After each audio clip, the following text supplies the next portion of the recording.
If you were to watch one video on how to become a more confident communicator, I'm going to say this is it. So whether you're an entrepreneur who can talk business all day, but you find yourself going quiet when you have to network a room, or maybe you're a coach or a founder who freezes the moment that the camera turns on, or maybe you're a corporate professional who you feel like you keep getting overlooked because you struggle to make your point in meetings. Everything that I'm about to share with you over the next few hours is designed to change how people respond to you in the moment that you walk into a room. Now, I'm going to be honest with you. My team, they told me that I shouldn't be releasing this for free. They were saying, oh, you shouldn't be giving this away. That's exactly how they sound. But I'm going to do it anyway. And I'm going to tell you exactly why I'm doing that in a minute. But before you invest a few hours of your time with me in this video, I think it's important that you know who I am and why should you listen to anything that I have to say. So if this is your first time meeting me, my name's Anthony Laye. I'm one of the most booked keynote speakers in Australia. I've performed in the world's biggest touring magic show, The Illusionists. I've been seen by over 5 million people on TV. And what I do now, day to day, is I train corporate leadership teams on communication, presence, and mindset. Now, I'm not telling you this to try and impress you. I'm telling you this so that you know that everything that I share in this video, everything that I share in this program, it comes from somebody who's walked the path. It's coming from somebody who big name companies pay to train their teams. Even though I now stand on stage every single week, I didn't always have this level of confidence that I have now. I used to have a stutter when I was younger. I was socially awkward. I used to struggle to just start a conversation. So when I tell you that I know what it feels like to freeze, I know what it feels like to get that social anxiety, I mean it. Everything in this program, everything in this video is what I used to get me from that socially awkward, stuttering youngster to who I am now today. So why am I giving this away for free? I could have easily made over $500,000 selling this program online. So the first reason I'm doing it is I am fed up with seeing people with no real experience teaching this stuff. The internet is now full of self-proclaimed experts that are teaching communication skills, but they've never actually stepped on a stage. They've never sat in a high pressure room, or what they've done is they've gone up, they've done one of those free talks for a charity or something, and now they call themselves a professional speaker. What I'm sharing in this video, what I'm sharing in this program, this has been built over 17 years in real high pressure situations. The second reason why I'm giving this away for free is because developing my confidence and my communication skills has completely changed my life. It's opened up doors both professionally and personally. It's changed my relationships, and it's not only that, it's also changed my income. I want you to have that same opportunity. So I'm not putting this program behind a paywall. This is completely free for everyone. I want you to consider this a gift. This is my contribution to making the world a little bit better by getting people to talk to each other and communicate with each other in a much better way. What I'm sharing, these are the same tools, the same systems that I use with the leadership teams and the executives that I train on a weekly basis. And I'm handing it to you in full for free. So this whole thing is delivered as one long video. I believe it's about 7 hours of content all up. But what I'm going to do in the description is I'm going to chapter it out day by day or lesson by lesson so that you can jump straight to wherever you're up to. My advice as you watch this is to don't binge it all in one sitting. Hats off to you if you do. That's 7 hours of sitting listening to me. But don't binge it all in one sitting. Go one lesson or one day at a time. Each day, each lesson is around about 10 minutes, and there's a little challenge that comes with it. So my advice is watch the training video, go and do the challenge, and then come back and do the next. Also, what I'd highly recommend that you do right now is that you bookmark this video. You're going to want to come back to it every day over the next 28 days. And also, there is a workbook that goes with it. Let me go and grab the workbook for you. This is a big workbook. This is the entire system laid out day by day. This is free for you too as well. The link for this will be down in the description. So if you click it, enter your email, I'll then send this straight through to you. You want to use this as you go through. All I'm asking in return is this, and that is, firstly, that you take this seriously. I want you to treat it like you have paid a couple of $1,000s for this program. Let me tell you this, there are people out there on the internet that are selling communication skills programs for $2,000-$3,000 that contain half of the amount that is inside this program. Also, if this helps you, please tell somebody. Please share this video around. I want as many people as possible to get access to this video. And also subscribe to the channel here on YouTube, and come and follow me on Instagram. If you're a little bit more professional, then you can follow me on LinkedIn. The links for that will be in the description below. I want to get into the video, but look, I went from a kid who couldn't hold a conversation to someone who now commands a room for a living. I get paid to hold the attention of a room. So what I know is that if I can do that, then you can absolutely do this. Whether you are looking to just be a little bit of a better communicator in your day-to-day life, or maybe one day you do want to see yourself on stages, public speaking. The one thing I know is that you've got to take that first step. And that first step starts with day one. So let's get into it. Hey there, and welcome to the Confidence Code. This is a 28-day social confidence challenge, and I am genuinely excited that you are here. And I want to take a moment to acknowledge you for making this commitment to yourself. So over the next 4 weeks, we are going to work step by step to help you build unshakable confidence in social situations. Now, that might be in the workplace, it might be at events, or it might just be in your everyday interactions. If you're the kind of person who has ever felt maybe socially awkward, you've doubted yourself in conversations, or you wish that you could feel more at ease in social settings, then this program is for you. So I know exactly what it's like to struggle in social situations. Despite now being a professional speaker, I used to have a stutter, and I found social settings very nerve-wracking. To be honest with you, it's one of the reasons why I got into the world of magic. Magic gave me a way to connect with people without the pressure of having to have those normal conversations. Then later on, when I started my first business at about the age of 21, I realized very quickly that social skills were going to be essential if I wanted to be able to win clients over in business. If I was going to be able to be successful in business, then my communication skills and social skills were going to play a really critical role. And that realization for me was absolutely life-changing. And developing my communication skills has really transformed every single aspect of my life. So since moving out of the first business was carpentry, since moving out of that world and moving into the speaking and entertainment world, I've spent over the last 15 years now on stage refining my abilities to connect, communicate, and captivate people. So I've performed in front of thousands of people on stage. I've been featured on national TV, trained leadership teams for global companies, become one of Australia's top corporate speakers, speaking for people like Bank of America, Coca-Cola, Specsavers, a lot of the big global chains that you would know. I've also performed in The Illusionist, which is the world's biggest touring magic show. And I've reached over 5 million people through my TV appearances. Now, I'm not telling you that because I'm trying to impress you. I'm telling you this because I want you to know that I've done the work. We are living in a world now where we are surrounded by self-proclaimed experts that are teaching you things that they've never actually done. And if you're about to invest 28 days of your life in me, I want you to feel safe, knowing that I've already walked this path. I've made the mistakes and I've learned a lot in the real world. And I want to take everything that I've learned and I want to help you fast track your confidence so that you can show up confidently in any social or professional setting. Now, the good news as we go into this program is that social confidence, it's a skill that you can develop. And that's exactly what this program is going to help you do. So what I've done is I've taken a 3-month system, which I use with my corporate clients, and I've streamlined it into 28 days of practical daily challenges that are going to push you just outside of your comfort zone, because that's whereabouts we start to discover our real confidence.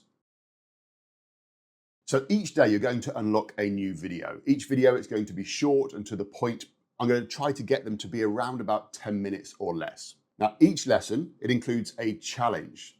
So this whole program, it's not just about you sitting there watching videos. You see, real change comes from taking action. So every single day, I'm going to give you a small but powerful challenge that I'm going to try and make it to be able to fit naturally into your daily routine. I also want you to remember that it's a process. The first few days, we're going to be focusing on awareness and identity of whereabouts you're stuck. Then we're going to gradually step out of your comfort zone. We're going to build some social skills. And then finally, we're going to move into the skills to help you become more charismatic and more memorable. And one rule as we go through this program is that you must complete each day's challenge before moving on to the next. So this program is designed to build like Lego bricks. And if you miss a step without doing the work, you're going to miss some of the foundations. Now, if you do happen to miss a day, then don't stress. Just make sure that you pick up from whereabouts you left off. This program is all about consistency over perfection. Now, a great line that I want to share with you just as we start to move into this, that was shared in part of the coaching group that I'm part of. And it was, good gets done, perfect never happens. I just want you to get out there. I want you to do the challenges. It doesn't matter if you don't do them to the best of your ability, just get out there and get them done. So in getting prepared for this program, what I would recommend is that you get yourself a dedicated journal. And this is going to be your confidence journal for the next 28 days. This is not just for tracking progress, but it's also for creating awareness. And here's how I'm going to ask you to use this journal. So each day you're going to track how you're feeling as you go throughout the program. I want you to record moments where your inner voice, that inner dialogue, either held you back or moments when maybe even it cheered you on. I also want you to get really good at writing down what you are grateful for each day, because gratitude, it really starts to shift your mindset. And then I also want you to monitor your confidence levels. When did you feel your best? When did you feel that doubt started to creep in? Now, the reason why this is so important is because without awareness, change cannot begin. You see, what gets measured, we're able to improve. So by keeping track of your progress, you'll start to see patterns. You'll recognize small wins, and you'll start to build that momentum that you're going to need as we go through this program. The next thing that I want you to do is I want you to write down 2 reminders, and I want you to put them somewhere whereabouts you will see them daily.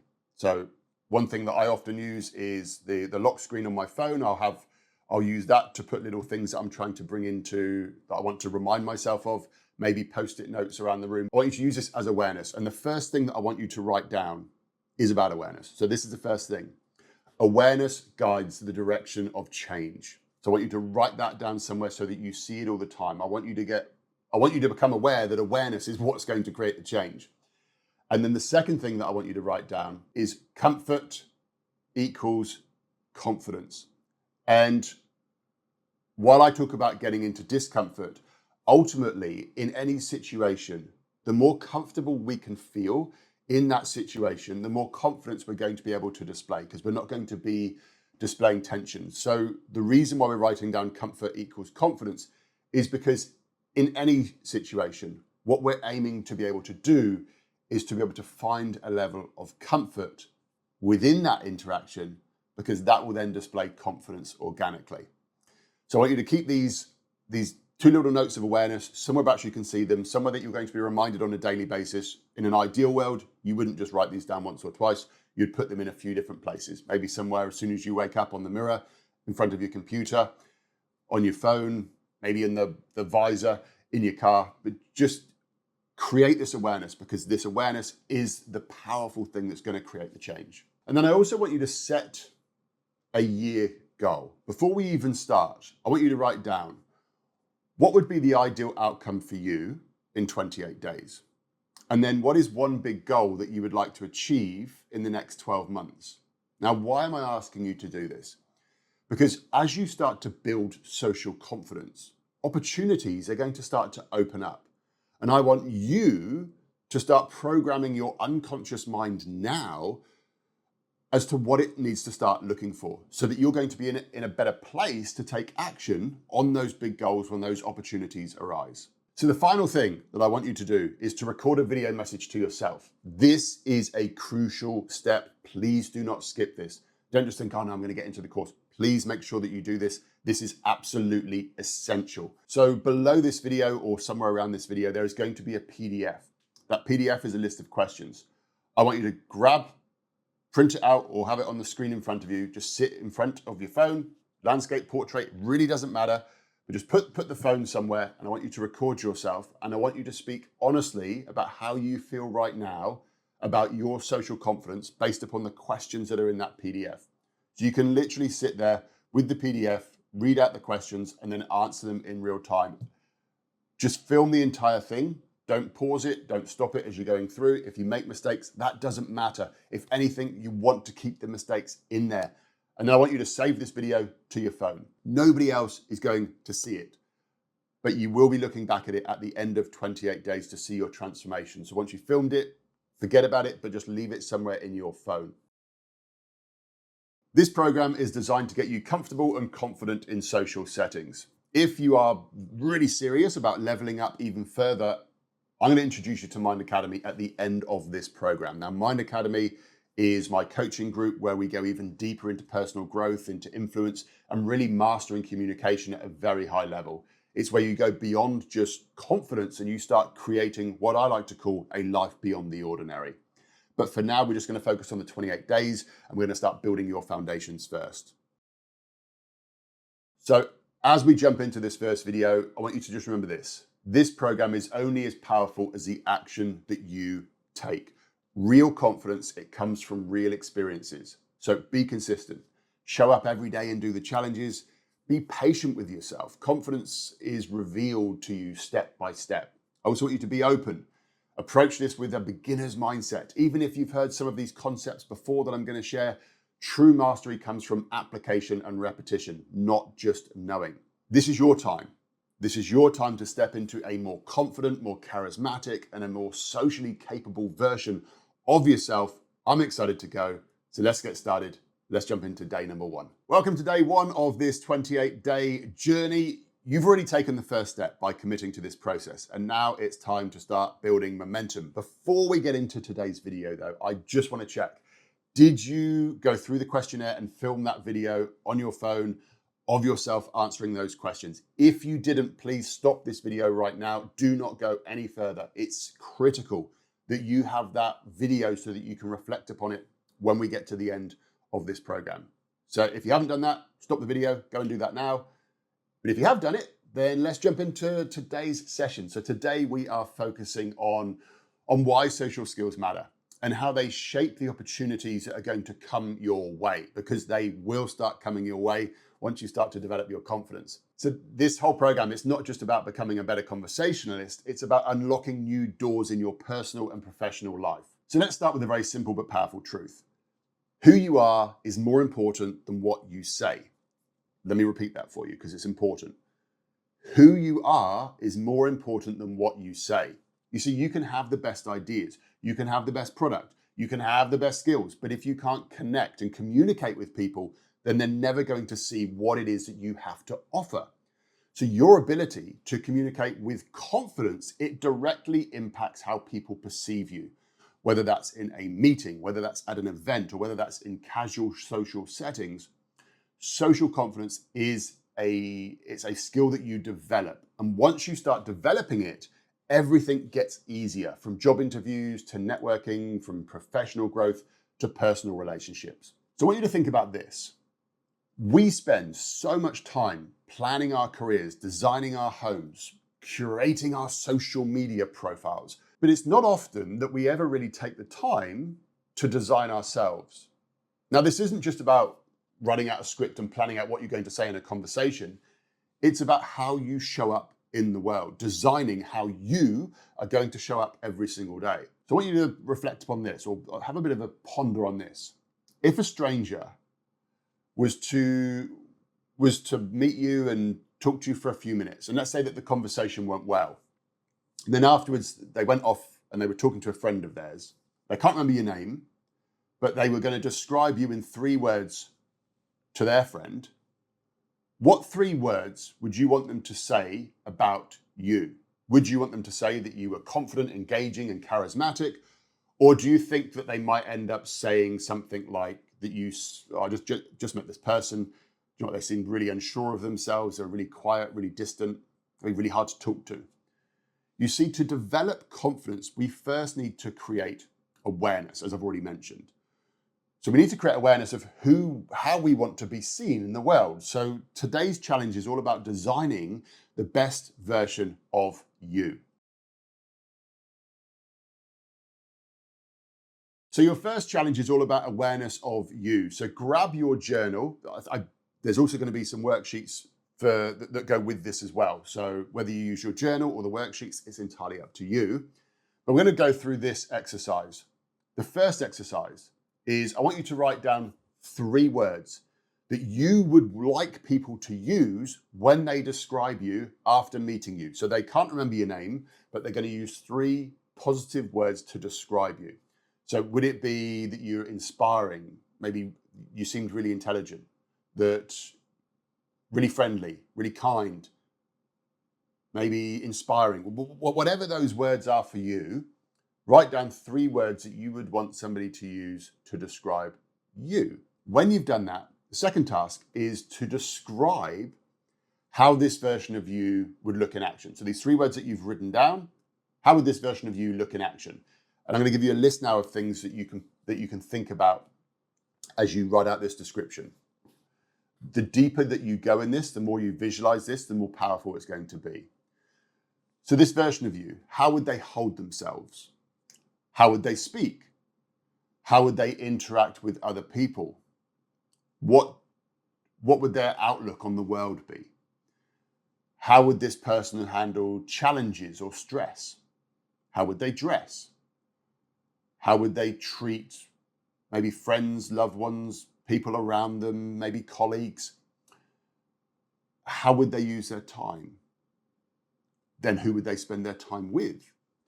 What type of podcasts or music or TV shows would they watch and listen to? What type of books would they read? What would this version of you, what would their morning routine look like? Really try to get a good visualization of how this person looks. And then underneath all of this, I want you to write down 2 questions. The first one is, am I being this kind of person? And I want you to be completely honest with yourself. I have not met a single person yet that has been the exact version of this kind of person. So be honest with yourself. And then the next question is, what needs to change? And I want you to write your answers down underneath. What is it that needs to change? What do you need to start doing? What do you need to stop doing? And then I want you to have this information somewhere about you can see it every single day. Because remember, awareness creates change. And there's a little bonus challenge here, if you've enjoyed doing this. And that is to reflect upon these 3 things. First one is, when was the last time that you felt confident in a social setting? So when was the last time that you felt confident in a social setting? Just write something down, maybe a couple of times. Then I want you to think about a couple of times when you didn't feel confident in a social setting. And then I want you to think, what was different in each one of those situations? By doing this, we build a kind of self-awareness. And self-awareness is really powerful because it helps us break out of patterns. It helps us notice patterns that we might fall into that have been holding us back so that we can start to change as we go through. Now, every single day, you're also going to get some journaling prompts. These will be in the worksheet, but I'm also going to say them in each one of the videos. So today's journaling prompts are, what did you learn about yourself today from today's challenge? Second journaling prompt is, how did I feel when I imagined my future self or this ideal self? So how did you feel when you imagined your ideal self? And then the final thing is, what small action can you start taking today to move you towards becoming this kind of person, this ideal version of you, these 3 words that you've written down? What's one small action that you can start taking today to move you towards that version? So as we move throughout this program, I want you to really start noticing how comfortable and confident you feel in social interactions. And I want you to do this without any judgment. I just want you to start observing and becoming aware of how you feel on a day-to-day basis. Now, in tomorrow's session, we're going to be diving into awareness and why mastering small talk is the gateway to deeper, more meaningful connections. But for now, I want you to complete today's challenge, and I'll see you in the next lesson. Very quickly, though, one final thought. Confidence isn't something that you create. Confidence already exists within you. And over time, through social conditioning and experiences, you've learned to suppress that confidence. Michelangelo once said that every block of stone has a statue inside of it, and it's the sculptor's job to reveal it. And confidence works the same way. You already have it there. It's just waiting to be uncovered. And as I've said, it's waiting to be developed, because we're just going to take some layers off to bring your confidence back out and then give you some skills as well to add to that. So through this program, we're not building something from scratch. We're revealing the confidence that's always been there and giving you some extra skills along the way. So welcome to day number 2. Now that we have explored why social skills matter, today we are diving into something even more foundational, and that is awareness. Now, I know that I've said awareness quite a few times already in this course, but by me saying awareness, it brings a lot of awareness to the awareness. But if you've ever felt stuck, unsure why confidence seems to come easily to some people, but not for you, it's not because you lack confidence. It's because you lack awareness of where your confidence is hiding. So most people, they assume that confidence is like an on-off switch. You either have it or you don't. But the truth is, confidence exists in different areas and at different levels. The first step to revealing your confidence is knowing exactly where you stand today. So let me share with you a really quick story. When I first started doing roving magic, I'd experienced this wave of anxiety before I approached a table. I'd hesitate, I'd find myself checking my pockets unnecessarily, I'd convince myself that I needed to drink some more water, anything I could do to delay that moment of walking up to a table and to just start performing. Now, at first, I thought that I just needed to be more confident. But once I stopped and I became aware of what was happening, I realized something important. I wasn't lacking confidence. I was holding myself back because of fear of rejection, the fear of interrupting a group of people, the fear of looking foolish if they caught me out doing a magic trick.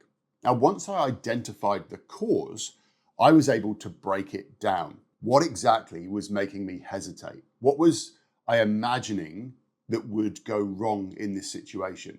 And most importantly, how often was this happening? Because the more I became aware of when and why it happened, the more I was able to notice it in real time and then start to override this bad pattern that I'd fallen into. And that is why awareness is the first step to confidence. It's not about faking confidence or forcing yourself to push through. It's about understanding what is holding you back so that you can work with it and not against it. So think of confidence like a fitness journey. You wouldn't walk into a gym and lift the heaviest weights on day one, would you? First, you would assess your strength. You would figure out which areas need work, and then you would train intentionally. And the same applies to when we are trying to train our confidence. Some areas of your social confidence may already be strong, while others might need some work. So by identifying them, you take control. Instead of just saying, I need to be more confident, you can start to pinpoint. You can say, I need to get better at receiving compliments, or I need to improve my ability to handle social anxiety. We can really start to pinpoint these things. And that's what today's challenge is all about. It's about understanding where your confidence is thriving and whereabouts it needs attention. So today's challenge is to complete the confidence rating worksheet to assess whereabouts you currently stand. So this will be around the video as a downloadable PDF. The instructions for this is, as you go through each one of the statements on the worksheet, I want you to rate yourself from 0 to 10. So think of it as 0 to 3 is I really struggle with this. 4 to 6 is I can do this sometimes, but not confidently. 7 to 8 is I do this well in most situations, and 9 to 10 is this is second nature to me. You don't even need to think about it anymore. And as you do this though, as you go through this worksheet and you're rating yourself, be completely honest. There are no right or wrong answers on this. This is only a starting point. Once you've completed the worksheet, I want you to then take 5 or 10 minutes to reflect in your journal upon these questions. When you did the questionnaire, which areas did you score the highest in? Which areas needed improvement? What is one action that you will take this week to improve your confidence? How did you feel going through this exercise and rating yourself? What were the 5 opportunities that you found to work on with your confidence today? And really importantly here, what did you notice about your reactions when those 5 moments presented themselves? So this exercise is really going to help you customize your confidence building journey. Instead of taking a one-size-fits-all approach, you are now equipped with very clear insights into where your strengths lie and also what you need to focus on. Tomorrow, we're going to start working on your comfort zone and how to expand it safely and effectively. But for now, make sure that you complete today's challenge, reflect on your results, and I'll see you in tomorrow's lesson. But please remember that awareness is a power. Once you see where you are, you can start taking intentional steps to move you to whereabouts you want to be. So welcome to day number 3. Now that you've gained awareness of where your confidence currently stands, today is all about taking action and starting to expand your comfort zone. So confidence grows when you repeatedly push beyond your current limits. But here's the key. You don't have to make huge, terrifying leaps like bungee jumping over a canyon. You see, confidence is built through small, intentional steps that gradually make the uncomfortable feel comfortable. So think of your comfort zone a bit like a balloon. Imagine trying to blow up a balloon like super fast. It's probably going to burst. But if you blow that balloon up gently, small stretches with each blow, it expands nicely. And that's exactly what we're going to do with your confidence. Confidence isn't just about feeling ready, it's something that you actively develop. The way that I like to look at this and the model that I've created is what I call the confidence generator, which consists of 3 key components. The first one is confidence is a skill. So confidence comes from knowing what to do. The more that you understand and learn about a subject or a situation, the more confident you are going to feel. So right now, by taking this course, you are building the skill of communication and confidence. The second thing is it's active. So confidence is like a muscle. You don't get stronger by just reading about exercise. You have to go into the gym, lift the weights and do the reps. And the same thing goes for confidence. You need to put yourself in situations that challenge you to build your confidence or to develop your confidence.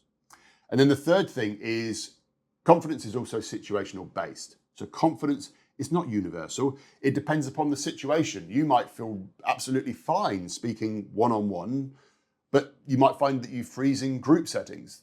You might be really comfortable talking to your best friend, but meet a stranger and all of a sudden you lose it, you forget how to talk.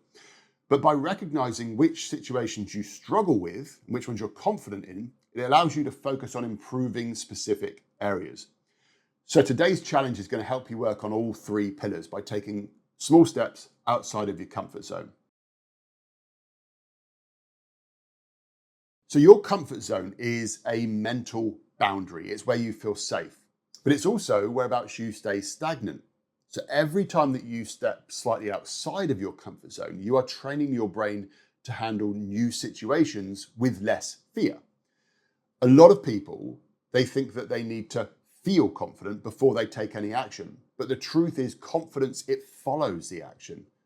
So every time that you challenge yourself, even in small ways, your brain starts to learn, oh, I did that and I survived. And then over time, those actions, they start to become effortless because you start to make the unfamiliar familiar. Now, I mentioned in the last video about the approach anxiety that I used to feel doing magic. So I would avoid going up to tables where I thought people looked too serious, they maybe looked a little bit stuffy, and I would always scan the room trying to find tables that seemed friendly because I didn't want to risk the rejection. But I was staying in my comfort zone. But I soon realized that if I wanted to grow as an entertainer, then I needed to start challenging that fear. So I started setting myself small targets. So initially it was approach at least one table that made me feel nervous when I looked at it. Maybe I didn't like the look of the people, but I had a bad feeling about walking up towards that table. And guess what? Once I approached that table, most of the time I found that the fears that I had around approaching that table, they were a bunch of lies I was telling inside my head. These fears, they were completely unfounded. And the same thing is going to apply to your social confidence. Your brain is going to try to convince you that stepping outside of your comfort zone, walking up to that person and having a conversation is dangerous. But once you start proving to yourself and your brain that nothing bad happens, those fears, they start to fade away. So initially, you're going to need to actively override this inner voice. It's really important that you understand this. Initially, you will need to actively override this inner voice. And yes, it's going to be tough, but it's also essential. Now, without going too deep into the neurology of all of this, your brain is constantly scanning for threats or value. And whenever it sees a potential threat, even if there isn't one, so there might not even be a real threat, but your brain might perceive it as being a threat, your brain will do everything it can to stop you. That is why stepping out of your comfort zone feels so uncomfortable at first. It's the reason why it feels so hard, because your brain is wired to protect you. But your brain doesn't always know the difference between a real threat and something that just feels unfamiliar. But the good news is the more that you take small intentional steps outside of your comfort zone, the more that your brain starts to learn, this isn't dangerous. And over time, that resistance, it will start to decrease. And once what once felt maybe impossible to you will start to feel natural. Okay, so today's challenge, I want you to continue working with what you chose from the confidence checklist in the previous video. And I also want you to complete a challenge to actively expand your comfort zone. And in this challenge, I really want you to notice what happens internally for you. So the voices that start to come up inside your head, the way that your mind starts to try and communicate with you, when it starts to hold you back, all of those kind of things. So what's going to happen is this. As you walk around today, I want you to imagine what it would feel like if you had to start a conversation with all of the different people that you're walking past. So all of these strangers, people are going to, different cultures, different kinds of people, different ages, people looking differently, whatever it is. But all these strangers that you're surrounded by that you walk past each day, just imagine, you don't have to go and start a conversation, but imagine what it would feel like if I was stood beside you and I suddenly said, okay, go up and talk to that person. I want you to bring awareness to how your comfort and confidence levels get impacted when you think about being in that situation. I want you to notice when hesitation starts to creep in. I want you to identify whether there are certain types of people that make you feel more nervous than others about going up and speaking to. And what is it about them that makes you feel that way? Really pay attention to that internal dialogue, any of the thoughts that come up, any of the thoughts that are holding you back. Maybe you might have some thoughts that are cheering you on. It's really important that you start to understand the way that your brain is communicating with you in these situations. So remember, you're not going up and starting a conversation, but I want you to become really aware. Imagine that I was stood beside you and I said, go up and speak to that person now. Really think about how well you would do. Then I want you to journal about this. I want you to write down any patterns or insights that you noticed during this challenge. I want you to reflect upon what your brain told you in these moments. Was it encouraging?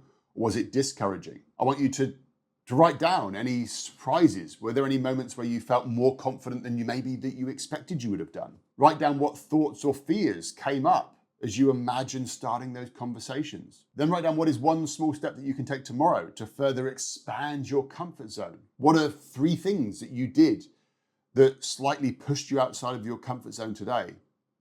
And then after you've written down each one of those 3 things, think about how did you feel and what did you learn about yourself? So expanding your comfort zone isn't about taking giant leaps. It's about consistent small steps that make confidence a habit. Now, in tomorrow's video, we're going to look at confidence versus arrogance, and then understanding the fine line between self-assurance and overconfidence, and how to ensure that your confidence remains authentic and impactful. But for today, focus on stretching yourself just a little bit further than yesterday. And remember, confidence isn't about eliminating fear. It's about taking action despite it. So welcome to day number 4. Now that we've been actively working on building confidence, today we're going to have a look at an important distinction, and that is confidence versus arrogance. So whenever I do this work, a fear that comes up for a lot of people is that they worry that if they build their confidence What if they start to come across as being arrogant instead? And just having this fear inside your mind can actually hold you back from stepping into that confident version of yourself. But here's the truth. Confidence and arrogance, they're not the same thing. And knowing the difference is really going to help you show up powerfully without any hesitation. So what is the difference between confidence and arrogance? I'm going to share with you 4 things. So the first thing is confidence makes others feel safe, whereas arrogance makes other people feel small. So true confidence, it creates this sense of ease and comfort in yourself, which naturally puts other people at ease, whereas arrogance or cockiness is often a mask for insecurity and discomfort, and it makes other people feel uneasy or inferior. The second thing is confidence is about being comfortable in who you are. So when you are truly confident, you don't need to prove anything. You trust yourself, and that trust is felt by other people. Whereas fake confidence or arrogance, it often comes across as being loud and forceful, and it's rooted in a need for external validation. The third thing is confidence is grounded in reality, whereas arrogance is a fragile illusion. So confident people, they're open to feedback and input because they're secure in who they are as themselves. Whereas arrogant people, they'll often reject feedback. They'll fear that it will expose their insecurity. And then the fourth thing that I want to just talk about when it comes to confidence versus arrogance is confidence grows and arrogance resists. So as you move through this program, you're going to find yourself growing as a person. And people, they're going to start to perceive you differently. Some people, they're going to be really supportive, while other people, they're going to resist your growth. So I want to just bring a little metaphor into your mind, and it's the whole idea of crabs in a bucket. So if you think about a bucket full of crabs, and they're all trying to clamber out, when one crab manages to cling onto the side and they're about to climb out, what you'll see is all the other crabs will grab hold of it and they'll pull it back down into the bucket. And this happens in life too. So when you start growing, which you will as you go through this program, so when you start growing and evolving and pushing yourself beyond what's familiar, some people around you, they may try and hold you back. Now, this is not because they're bad people, but it's because your growth, it highlights their own fears, their own insecurities. So their attempts to keep you in the bucket are often a reflection of their own limiting beliefs, not your capabilities. But the key thing here is to recognize this and keep climbing anyway. Some people, they may try and keep you in your old comfort zone because your growth challenges them. So you remember back in the welcome video, I asked you to create awareness by writing down 2 things. One of them was confidence equals comfort. Let me expand a bit more on that now for you. So I want you to think as confidence as a sense of comfort. And to do this, imagine a room temperature scale. So true confidence is comfortable and balanced. It's like being in a pleasant room temperature. Arrogance, though, this is feeling hot and overwhelmed. It's excessive, it's dominating, it makes other people feel uncomfortable. Low confidence, let's think of that as being as the cold setting. This is withdrawn and it creates discomfort, hesitation, self-doubt. It causes people to lock down inside themselves, trying to keep themselves warm. The goal, though, is to be the most comfortable person in the room, to be the person who is at room temperature. This is a principle that I learned from my mentor and my coach, Chase Hughes. So I want to share with you a story about when I decided to transition from being the carpenter into pursuing magic full time. So when I decided to make this transition, I was told by a lot of people around me that you can't do that. It's not a real job. Magic's just a hobby. So people, they projected their own limiting beliefs onto me. Now, it's not because they were trying to hurt me, but it was because my decision, it challenged their view of what was possible. You see, they saw a lot of stability in a career of carpentry, and they saw uncertainty in magic. To them, pursuing something that was unconventional was risky. They might have even thought that it was really foolish. But here's the thing, their fears didn't have to become my reality. If you think about it, if I had listened to them, I wouldn't be whereabouts I am today. And that's the key lesson. People, will always have opinions, but you have to be selective about whose voice you allow to influence your decisions. A huge part of confidence is learning who you choose to take advice from. If you want to be confident, successful, fulfilled, you want to be seeking guidance from the people who have already walked the path that you want to take, not from those people who are too afraid to take the first step themselves. And this applies directly to social confidence as well. The way that you communicate and carry yourself is shaped by the voices and the influences that you have around you. If you surround yourself with people who doubt themselves, avoid social interactions, or shy away from opportunities, their mindset is naturally going to influence yours. But if you seek out those who communicate with ease, who embrace social situations, who carry themselves with confidence, you'll naturally start absorbing those same qualities. Just like I had to be mindful of who I listened to when I started to pursue magic, you need to be mindful of whose behaviors and beliefs you adopt in social situations. Confidence is contagious, and the right influences, they're going to help you develop that confidence naturally. So today's challenge, we're going to practice embodying confidence without arrogance in real life situations. So your challenge is to show up as your most comfortable and confident self while also being aware of how you make other people feel. So the instructions for this are, I want you to engage in at least one conversation today where your focus is just on embodying comfortable confidence. So this conversation, it could be at work, it could be with a friend, or if you're feeling really brave, it could be with a stranger. But I want you to be really intentional about how you communicate. So think about your eye contact, think about your posture, think about speaking clearly and with certainty. Definitely avoid the need to over-explain or try to prove yourself. And I want you to show interest in the other person and think about listening very actively to that person. Then I want you to reflect upon how it felt to stand in this comfortable confidence without feeling the need to prove yourself.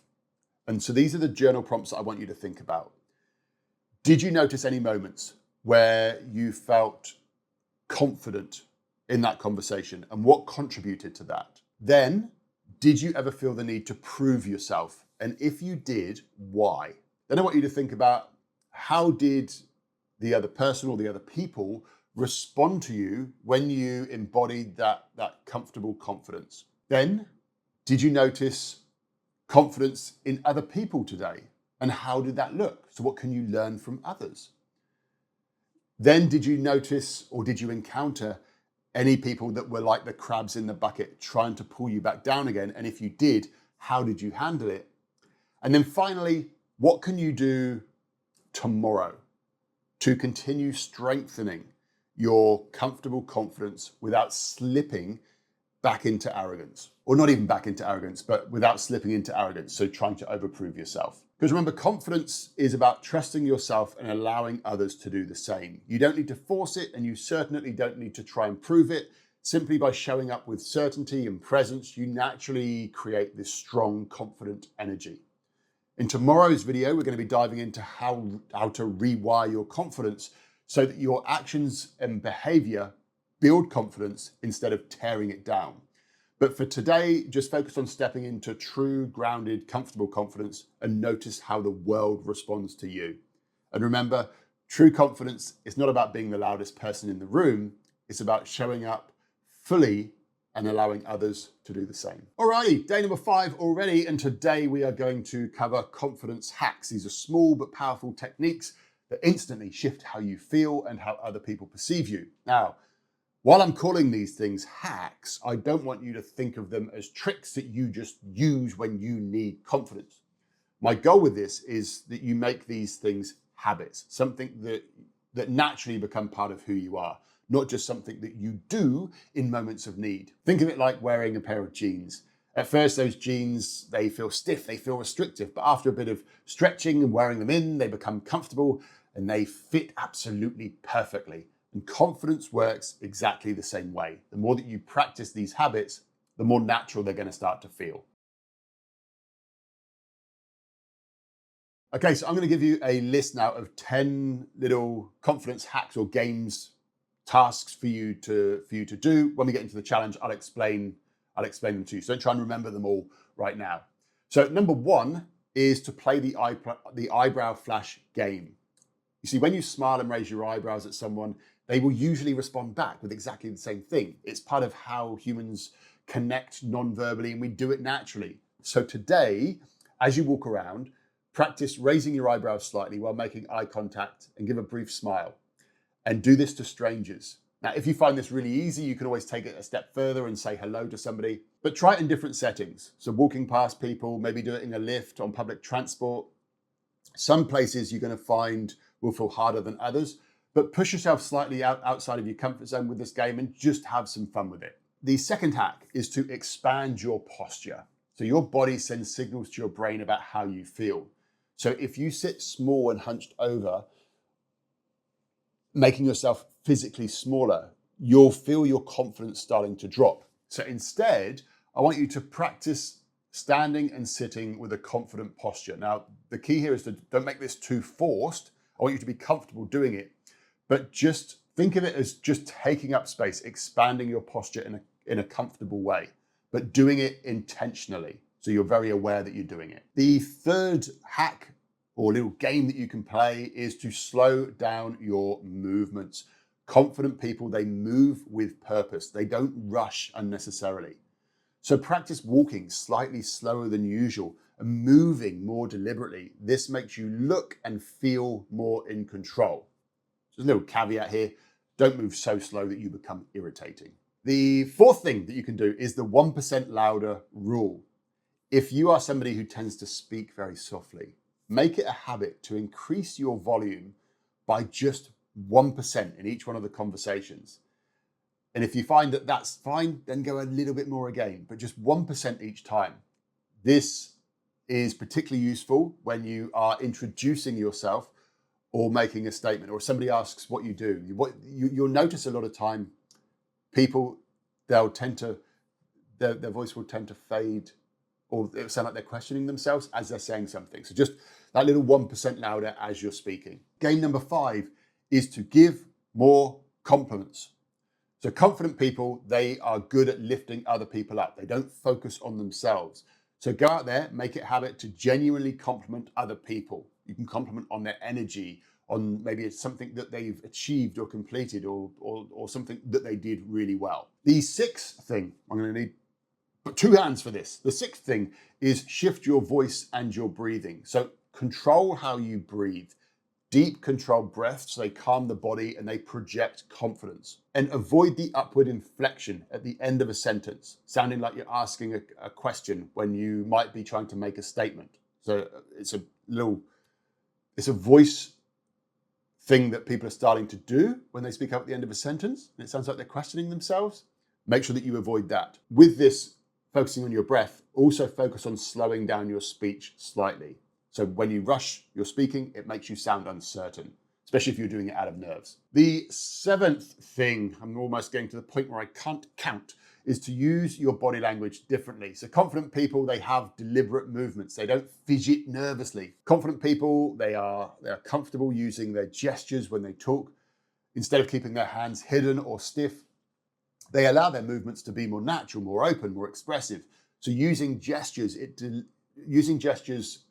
deliberately or intentionally not only enhances your communication, but it also reinforces your presence and your confidence. The eighth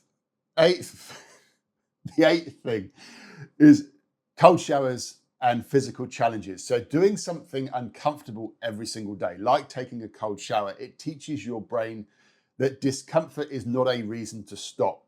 So regular exercise as well, it not only builds physical strength, but it reinforces that mental resilience as well. It starts to show the brain that you're in charge, that this is what we're doing, even though it feels uncomfortable, we're doing it anyway. So number 9, I got that one there right very quickly, that was an easy one for me, is daily wins and a gratitude journal. So keep a journal of wins and things that you're grateful for. I mean, look, this is something that you're doing already as part of this program, or at least you should be. If you're not, then you need to go and get your journal happening. But doing this, it rewires your brain to focus on what you've done well, rather than what went wrong. And then the final thing, number 10, is to-do lists and execution. confident people, they trust themselves to take action. So by keeping a to-do list and completing those tasks, even small ones, it starts to build trust in yourself over time, because you're showing yourself that you are doing what you will say you will do. So I've just shared with you 10 things that are on your, let's call it the menu list of building your confidence. But I also just want to share with you a few things that I just want you to be aware of, because I want you to avoid doing these things. The first one is fast eyes. Eyes darting around quickly, they make you look nervous. Instead, try to maintain that nice steady eye contact. Second one is speaking too quickly, especially when you're doing it out of nerves. I know that I sometimes speak quite quickly. I do it intentionally because I'm trying to maybe create some excitement. For the start of this, until you've learned to use your voice properly, if you notice yourself speaking too quickly, make sure that you slow yourself down. The next one is fidgeting. Excessive movement just makes you appear more nervous. I'm going to share this one with you. It's hard to control, but high blink rate. So if your blink rate suddenly starts to increase, that is a sign of stress. It does make you look nervous. It's one that you will be very unaware of until you start to become aware of when it happens for you. One way that you can help with this is by using the breath to calm yourself down. Next one is excessive swallowing. If you're somebody that does get nervous and your throat dries out, you'll find yourself starting to swallow more. So just the solution for that is to just keep a glass of water on hand to wet the whistle. This will help you with that dry mouth and the swallowing that happens for that. This one goes without saying, but avoid ums and ahs. If you are somebody that uses filler words, try now to pause in instead. And then the final one is body shifting, very similar to fidgeting. But if you're moving your body around a lot through nerves, it is going to kill your confidence. Okay, so into today's challenge, I have given you a menu of different confidence hacks or games that you can try. The challenge today is this though: pick three. Pick three of these things that I have shared with you that you're going to test out throughout the day today. One little caveat: one of them has to be the first one I mentioned, which was the eyebrow flash game. So the eyebrow flash with a smile. You have to do that one. And I want you to be intentional as you play these games. Notice how it feels for you. Notice how other people respond to you. And I want you to reflect on how these small changes and these games, how they impact your confidence. And also as well, just be aware of what you learned in day 4 yesterday, the confidence versus arrogance, and just notice how you are showing up with your confidence externally. When you've done the challenge, your journal prompts are: which 3 of these confidence hacks or games did you apply or play today? How did you feel when you were playing them or practicing them? What kind of responses did you get from other people? Did you notice any internal resistance when you were trying these things out? And if you did, why? And then how can you make these things part of who you are rather than just something that you do? So today's video is all about small practical shifts that, when done consistently, are going to build long-term confidence. Tomorrow, we're going to talk about deeper awareness and what's holding us back. We're going to be uncovering hidden fears, internal barriers, and thought patterns that may be keeping you from stepping fully into confidence. Because the way that you speak to yourself is just as important as the way that you present yourself outwardly. I want you to remember that confidence isn't about faking it. It's about conditioning yourself to make these behaviors become second nature. So today we're going to dive deep into awareness, specifically the thoughts and the fears that may be holding you back in social situations. So I want to start by giving you a sentence that I want you to ingrain into your mind. And this is it: strangers have no idea how confident you are. If you act confident, they will assume that is how you have always been, and that other people have already accepted it. So as a magician walking up to a table, or as a speaker stepping up onto stage, I know that the way that I show up, the confidence that I display, it has a direct impact on how people will respond to me. So if I show up as uncertain or hesitant, that's exactly how they'll treat me. If I walk in with confidence, they'll assume that's just who I am. Why is this? Because people will assume that the way that you present yourself must have been socially accepted before. Humans, we are wired for social survival. And if people hadn't accepted that behavior in the past, then you would have adapted or you would have changed your behavior to fit in and avoid rejection. And this is why today's lesson is so important, because most of our hesitations in social interactions, they stem from a fear of social judgment. So your brain, it is constantly assessing for the risk of embarrassment, rejection, or failure, even if there is no real threat. So the fear isn't about actual danger, it's about how you think other people might perceive you. So if you've ever hesitated before speaking up, maybe introducing yourself or making small talk, it wasn't because you lacked the ability, it was because your brain, which is designed to protect you from social exclusion, it convinced you that doing nothing was safer. But here's the truth. Confidence is not something you're given, it's something that you claim. And awareness is the first step to taking control of it. Most social anxiety comes from fear-based thoughts. Things like, what if I say something embarrassing? People might think that I'm weird. The other person might not want to talk. If I start a conversation, I won't be able to end it and I'll be stuck there forever. People don't like small talk. I won't be able to keep the conversation going. I don't know what to say to kick off the conversation. What if I say the wrong thing? They look busy, I'll do it another time. Now, if any of those things sound familiar, you are not alone. These fears hold people back from making lifelong connections and developing incredible relationships. But here's the truth. These fears, they are almost always ridiculous, but we decide to listen to them anyway. Why is that? Because listening to fears kept your ancestors safe. Evolution has wired us to avoid risk, which thousands of years ago meant avoiding predators, dangerous situations, or exile from the tribe. But today, that same mechanism is keeping you from introducing yourself to a stranger. It's stopping you making small talk in an elevator or speaking up in a group. The problem is your brain is trying to protect you from things that aren't real threats. And the only way to change this is awareness. I knew that you knew that I'd say that because I've mentioned it a lot of times, but it is all about awareness. So today's challenge, here's the instructions. First thing, I want you to continue using the confidence hacks from yesterday, maybe even try a new one today. Definitely keep up with the eyebrow flash game and saying hello to people if you're brave enough. I want you to monitor what comes up in your mind though throughout the day. When you hesitate in social settings, write down the thought that stopped you. I want you to start keeping a running list of the fears and the excuses that start popping up for you. The goal here is not to judge yourself, but to bring awareness to the patterns. Because once you have awareness, you can take control. And I want you to notice if the same fear pops up repeatedly. And I want you to challenge it. Is this actually a threat? Or is this just an old mental habit? And then in your journal, I want you to reflect upon these questions. I want you to think back to moments in your life that stand out, situations where you felt socially hesitant or fearful. What specific memories come to mind when you think about times you held yourself back in social settings?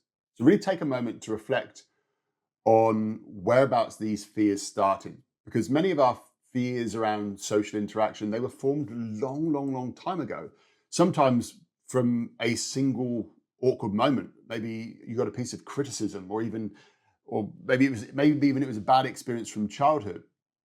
And ask yourself, whereabouts did this fear come from? And can I trace it back to some past experience? Is there a moment in my life when I first remember feeling this way? Also think about, has this fear been reinforced over time, or did it develop from just one situation? And am I holding on to something that no longer serves me? Then I want you to start thinking about challenging these fears further by questioning their truth. So, is this fear actually true? And is it always true?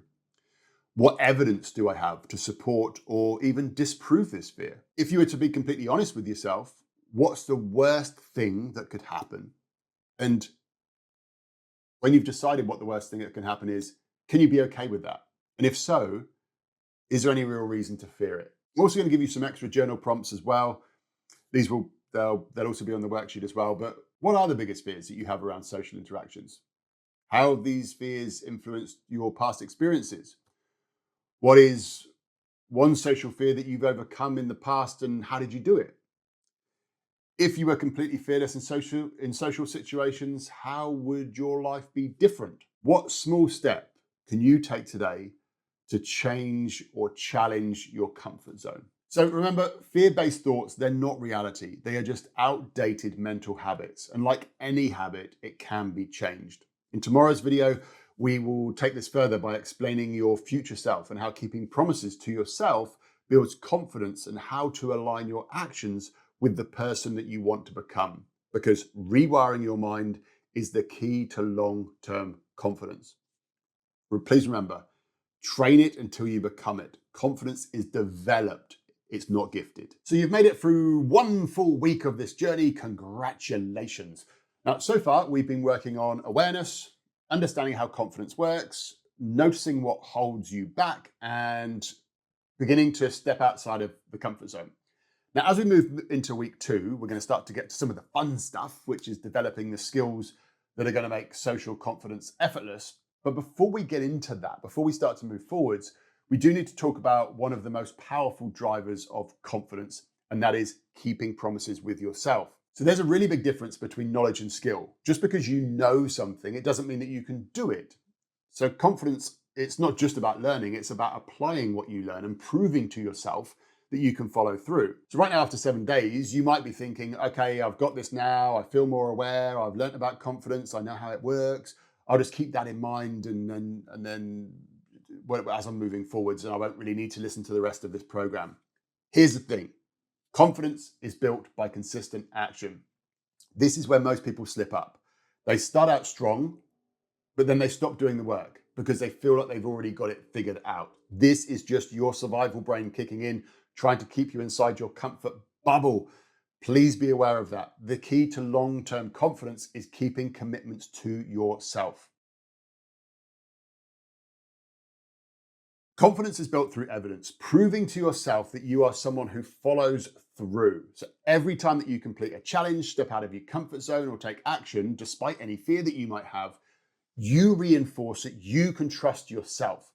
This is why small wins matter. You don't need to do something huge to grow your confidence. You just need to keep showing up. Think of every small action that you take as a vote for the confident version of you. Each time you follow through, you add another vote. The more votes that you collect, the more natural confidence becomes. Building confidence requires action, and the only way to get from where you are now to whereabouts you want to be is by taking action, despite any discomfort that you might be feeling. So here's the pattern that often holds people back. So a trigger happens. So maybe you're asked to speak, maybe introduce yourself, or maybe enter some sort of social situation. Your brain, it will then react with a bit of uncertainty, fear, hesitation, overthinking, whatever it is. You'll then start to overanalyze the situation, thinking about all the ways that it could go wrong, which then cause even more self-doubt, reinforcing the hesitation, and then you get stuck in this fear inaction loop.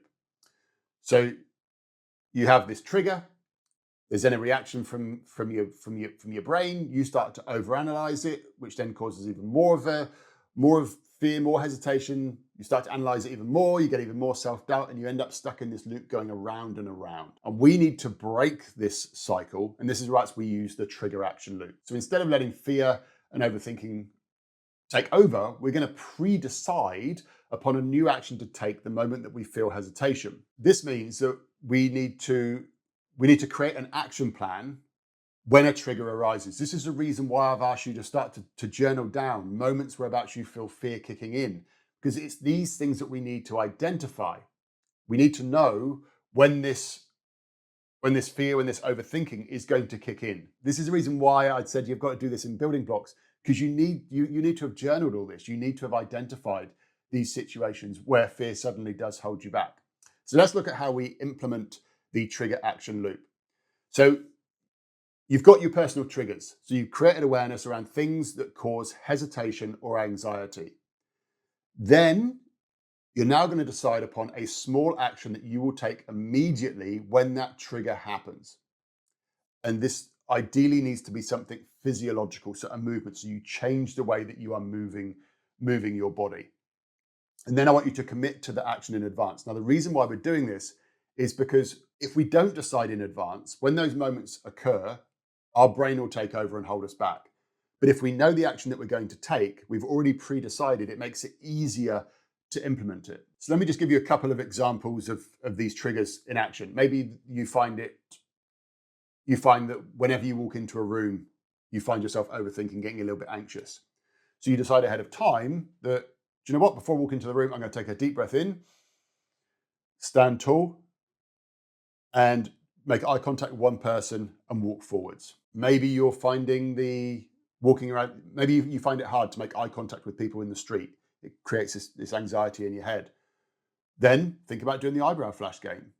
So deliberately making eye contact and raising your eyebrows. You know what you're going to do ahead of time. As I've mentioned, the key here is physical movement. When you feel hesitation, take a small physical action towards the situation instead of away from it. So let me give you the personal example for me. When I was first performing magic, going up to tables, I would feel this huge surge of hesitation before approaching. My brain, it would start to try and convince me that I needed that extra drink of water, check my pocket, shuffle the cards again, anything to delay that moment. But that was my trigger. That was me getting into the negative spiral of overthinking and self-doubt. So my trigger action, whenever I felt that hesitation, was I would lock eyes with somebody at the table and I would take one single step towards them. That was it. That was the action that I decided.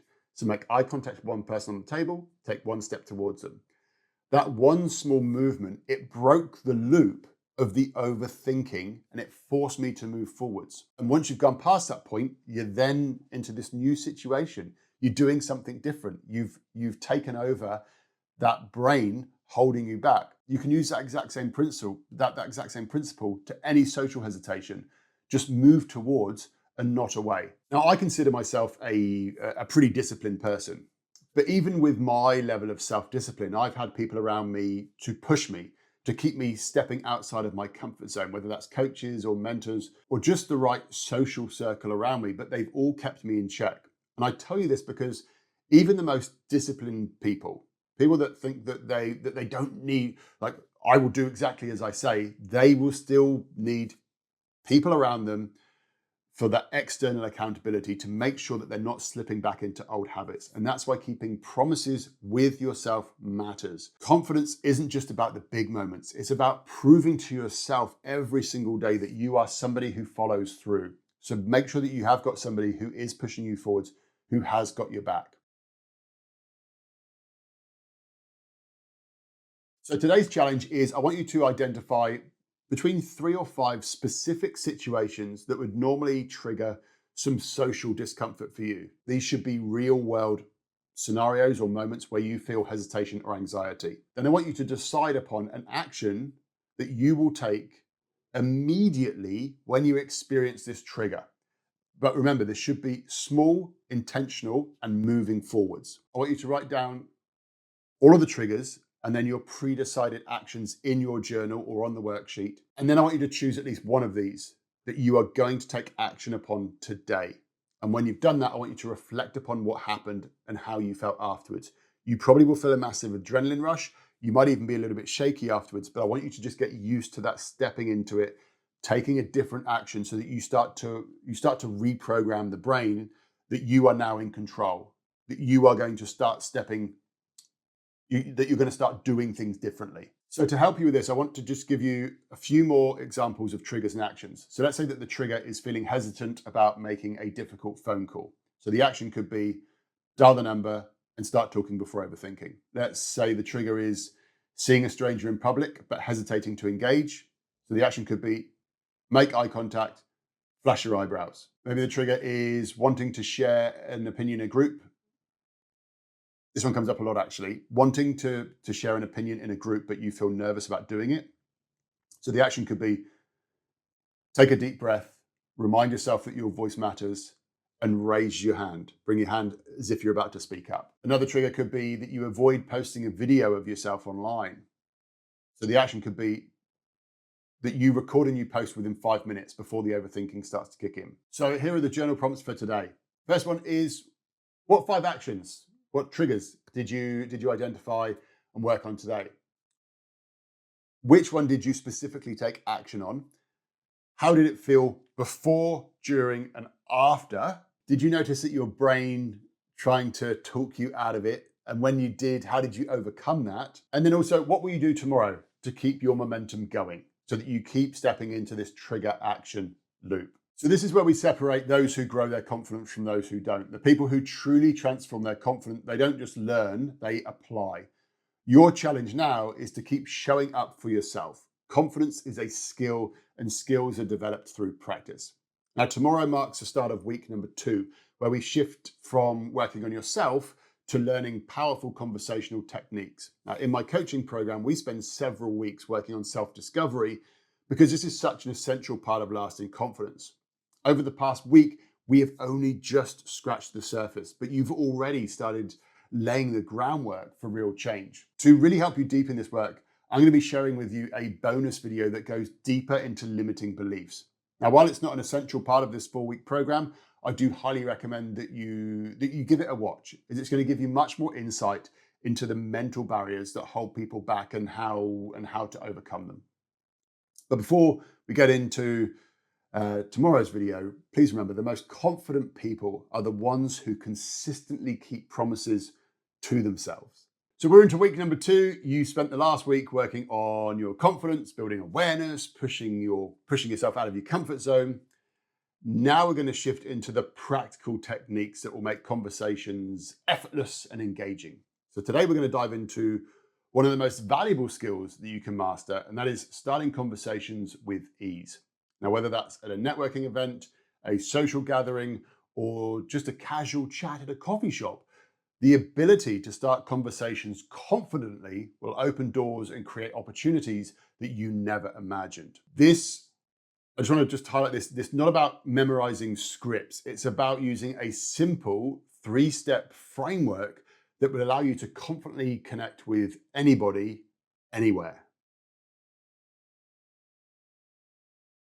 So I want to introduce you to a 3-step formula. This structure is simple, but it's very effective. So first of all, you're going to make an observation. So you're going to comment on the location, the occasion, or the situation. The second thing is you're then going to lead the conversation either into somebody's career or their passion. So you're going to find out what excites them. And then the third step of this is you're then going to explore past positive memories. So you're going to encourage them to talk about experiences that they enjoy. So we're going to break it down. Your first step is to open the conversation by commenting on something relevant to both you and the other person. We do this because it creates a much more interesting conversational opener. So let me give you a few examples. As I go through this, it might feel a little bit disjointed. I promise that I will bring it all together at the end. But step 1 is about making that observation. An example could be you're at a conference. You could say something like, wow, this event's amazing. Who's the most interesting speaker that you've heard so far? Let's say that you're at a coffee shop. It could be, wow, it's always so busy in here. What's your go-to coffee? Let's say that you're at a networking event.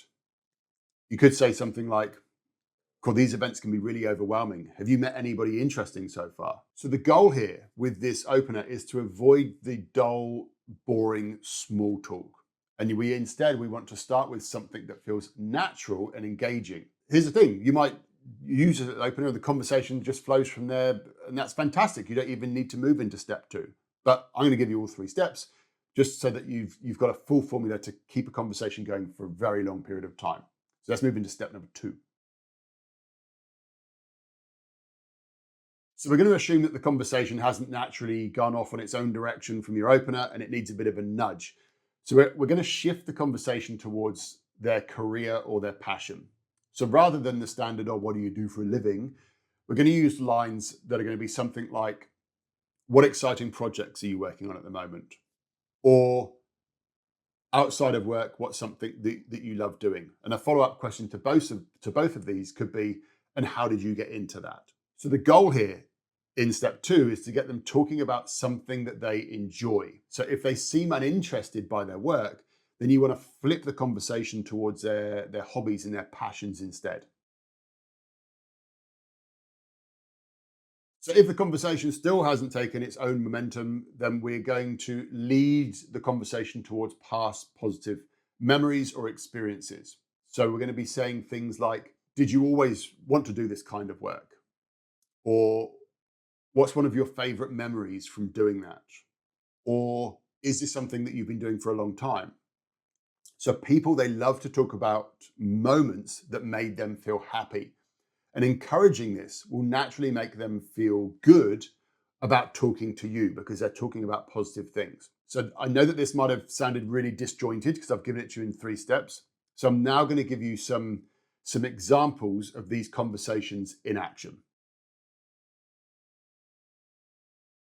So I'm going to give you a couple of examples of how to put this 3-step formula into action in real conversations. It is going to be a bit weird because I'm going to be playing the part of both people in this conversation. But what I'll do to try and make it so you can see who's talking, I'll hold up one hand for myself, one hand for the other person. And hopefully it will make some sort of sense. So let's just take the first example being maybe that you're at a conference. So I might go up and say, wow, this event's amazing. Who's the most interesting speaker that you've seen so far? They would then say, oh, do you know what? I really enjoyed the session on AI. It's fascinating how things are evolving. Yeah, right. Do you work with an AI? I mean, look, I find that stuff amazing, but it's really hard to keep up with. Actually, yeah, I work in tech and we're developing some AI-driven software. Oh man, that's awesome. Did you always want to work in tech or was it something that you got into later? So I'm hoping that you see in that example, I started to work through each one of the steps, felt very organic, very natural, and it was all about the situation at hand rather than the usual, oh, how's the weather kind of questions. Let me give you another example. Let's say that you're at a networking event.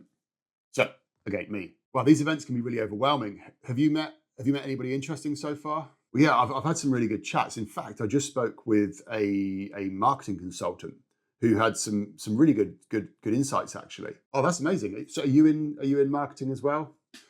Well, sort of. I run my own business, so marketing is something that I've kind of had to learn along the way. Oh man, that's really cool. Running your own business. That must be really interesting. Did you always want to have your own business? Oh, no, I kind of fell into it by accident. Oh, right. So as a kid, what did you want to do growing up? Oh, well as a kid, I think like any kid, I had the old dreams of being an astronaut. But I honestly thought that I was going to go into working for somebody else, maybe even in the building industry. Okay, I'm hoping that you get to see how those conversations work and how I used each one of the steps, and I linked each one of the steps by sort of saying, "Oh, did you always? Is that something that you always wanted to get into?" It's very easy to just use these 3 steps. Like I mentioned earlier on with the metaphor and the jeans, it might feel a bit awkward at first, but once you've run this a few times, you'll start to see just how powerful it can be. So today's challenge, here are the instructions. What I want you to do, first of all, is I want you to identify 3 situations where you often find yourself, and it'd be a situation where you find yourself where you'd have the opportunity to start a conversation. And for each of those situations, I want you to think of a possible opener that you could use based on location, the occasion, or the situations. And then I want you to save these conversation starters into your phone.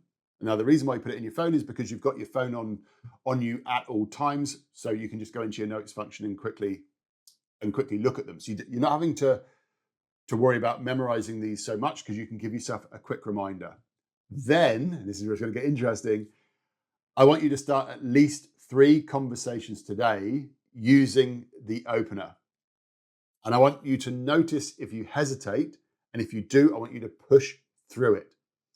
I want you to reflect on openers or conversational starters that worked and ones that can be improved. Okay, so reflect on ones that worked and ones that can be improved, which ones worked well. So let me give you some examples of places that you can try this. At a coffee shop or in the grocery store or the supermarket. Maybe at work with a colleague, or if you've got any events coming up today or any work functions, think of some openers that you could use in those situations. And when you've done that, I want you to come back and I want you to journal. And These are the questions that I want you to journal about. Did you use any of the conversation starters today, and how did it go? Which of the steps felt the easiest and which felt the hardest? You got the 3 steps. So you got the opener, talking about the work, talking about past positive memories. Which of those steps felt the easiest, which felt the hardest? Did you notice yourself hesitating, and how did you overcome it? And then reflecting upon today, were there moments where you struggled to start a conversation? If there was, what conversation starter could you have potentially used? And then what can you do tomorrow to refine your approach that makes this whole starting a conversation feel more natural? So initially, thinking of an opener based on location, the occasion, or the situation, it might seem really tricky, but with practice and over time, this will become second nature. This is like a muscle. You need to train it. Your brain is going to try and default you back to the usual conversation starters of how's the weather, how are you doing? Please fight that brain, fight that resistance to try these new openers, because these new openers is what's going to make you stand out. It's what's going to make you memorable. So even if you don't use a conversational starter, even just as you're walking around, just think, what could I use as a conversational starter in this situation, right here, right now? Stood in a supermarket, you're doing self-service checkout. How could you start a conversation with the person next to you? Just think these things. Start getting used to coming up with these openers, because mastering conversation skills is one of the most valuable assets that you can develop. It opens up doors, it creates opportunities, and it makes social interactions absolutely effortless. Tomorrow, we're going to shift our focus to capturing focus, which is one of the most important skills in communication. You're going to learn how to grab and hold someone's attention, ensuring that your conversations are engaging and memorable. Now, to help you put all of this session today into practice, I'm going to give you a free copy of my book, Break the Ice. So it's an electronic, so it's an ebook.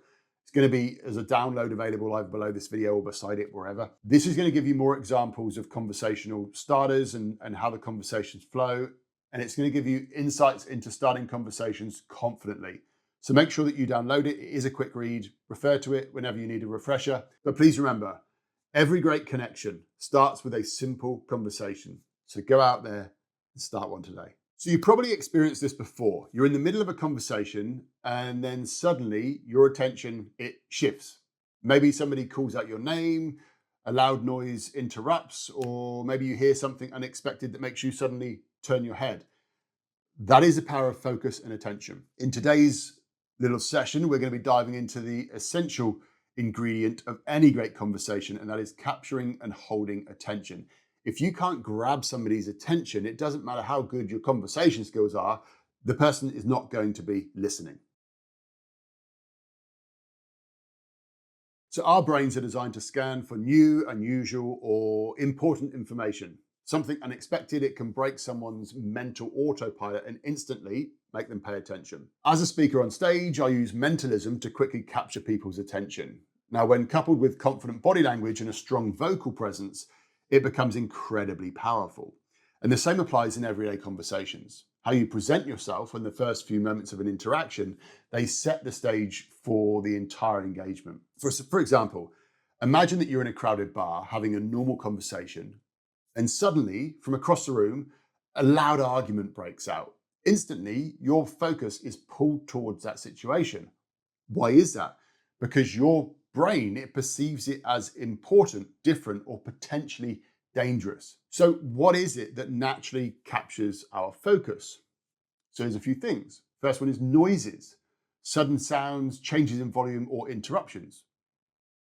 Next thing is movement, a sudden gesture, or a change in body language. The next thing is visuals, bright colors, strong expressions, or unexpected visuals. Fourth thing, this is a really powerful one, is a person's name. Hearing your own name, it instantly snaps your attention. And then also something unexpected. So a surprising moment, or maybe even a provocative statement, will suddenly capture somebody's focus. If you want to command attention from the very start, then you want to get good at using focus phrases. So these are short, impactful phrases that will naturally make people stop and listen. These phrases, they trigger curiosity and they break up predictable conversation patterns. So here are some really powerful focus phrases to grab people's attention.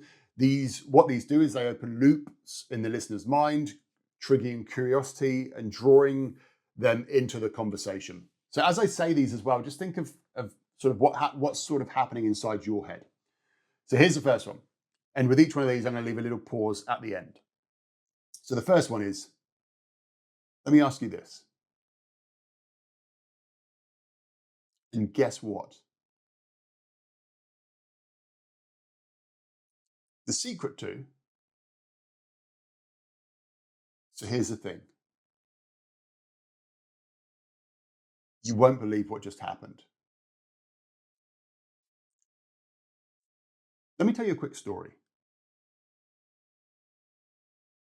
What most people don't realize is, I used to think that too, until that reminds me of something interesting. Did you know? You'll never guess. And if there's one thing I've found, and one final one, which I can't put as a sentence, is using their name. So let's just say someone's called John, you go, look, John. That will instantly capture your attention. So with all of these, what I'll normally do is I will add a pregnant pause. I'll also be using gestures and facial expressions. You probably noticed as I did that, I kind of leaned in and raised my eyebrows. But that little bit of silence paired with an intentional movement or an expressive look, it creates suspense and it pulls people in. To be honest with you, my favorite one that I use is, let me ask you this. And I'll always lean in and look curious in a way. So, but a well-placed pause just before revealing something important, it makes people lean in. For example, raising an eyebrow or nodding your head slightly or using an open hand gesture while pausing can make your words more impactful. So these phrases, what they do is they create an open loop in the listener's mind. Their brain wants to know what's coming next, making them more likely to engage in the conversation. Now, as I said those sentences, I imagine, even though you knew that I was giving you a list, your brain probably kind of thought, yeah, okay, and yep, what's next? What are you going to tell me? So let me give you some examples of these things in action. Let's take a networking event. So again, I'll use my hands to go through this. So at a networking event, it's example number one. Let me ask you this. What's the most unexpected thing that's happened to you at an event like this? Oh, wow. Actually, at my last conference, I ended up meeting someone who became a business partner. So that's example number one. Example number two, let's say you're at a coffee shop. Did you know that most people order the same coffee every single day? So are you someone who sticks with the irregular order, or do you like to mix it up? They say, oh, I always get a cappuccino, creature of habit. Example number three, let's say that you're with a friend or a colleague. You'll never guess what I learned yesterday about confidence. And then they're going to go, yeah, go on, tell me. So using focus phrases, it makes people stop, it makes them engage and become more invested in the conversation. So here's the challenge for today. Here are your instructions. First up, I want you to start at least 5 conversations today using focus phrases. Then I want you to observe how people react. Did they engage more? Did you see their focus start to shift? And then the third thing that I want you to do is to monitor your comfort and confidence levels when you're doing this. Now, a little bonus tip here is if you feel hesitant, remember, people, they naturally respond to intrigue and curiosity. So by using these phrases, you are making your conversations easier and more engaging for both you and the other person as well. So once you've done all that, here are your journal prompts for today. Which focus phrases did I use today and how did they go? Second thing is, did you notice a difference in how people responded to you when you use these focus phrases? Third thing is, which situations felt easiest to grab attention and which felt the hardest? And then finally, how can you make your delivery of these phrases feel more natural. So look, mastering how to capture focus, it's going to set you apart in conversations. And tomorrow we're going to go back to conversation starters and I'm going to show you how to take it to the next level. And you thought the ones that you learned yesterday were good. Well, tomorrow is going to be absolutely amazing. And remember, people listen to those who capture their focus first. So by now you've built confidence in starting conversations and grabbing attention. Today we take it to the next level by using supercharged conversation starters that make interactions more engaging, fun, and memorable. Now, most people, they rely on predictable small talk, the whole what do you do, how's the weather? But the key to standing out in somebody's mind is to start conversations in a way that sparks curiosity and makes you unforgettable. So first up, memorable interactions, they help you stand out. People, they remember those who make them feel something different than others. The second thing is breaking predictable patterns makes conversations more engaging. So if you ask the same questions as everybody else, you're going to get the same unmemorable responses, which makes you an unmemorable person. And then thirdly, supercharged conversation starters, they work anytime. So what I'm going to share with you now, this isn't just for introductions or openers. You can use these things at any moment in a conversation to shift the energy and create a lot more deeper engagement. So what I'm going to share with you today, it really builds on yesterday's lesson on capturing attention, because once you have somebody's focus, you want to be able to keep them engaged.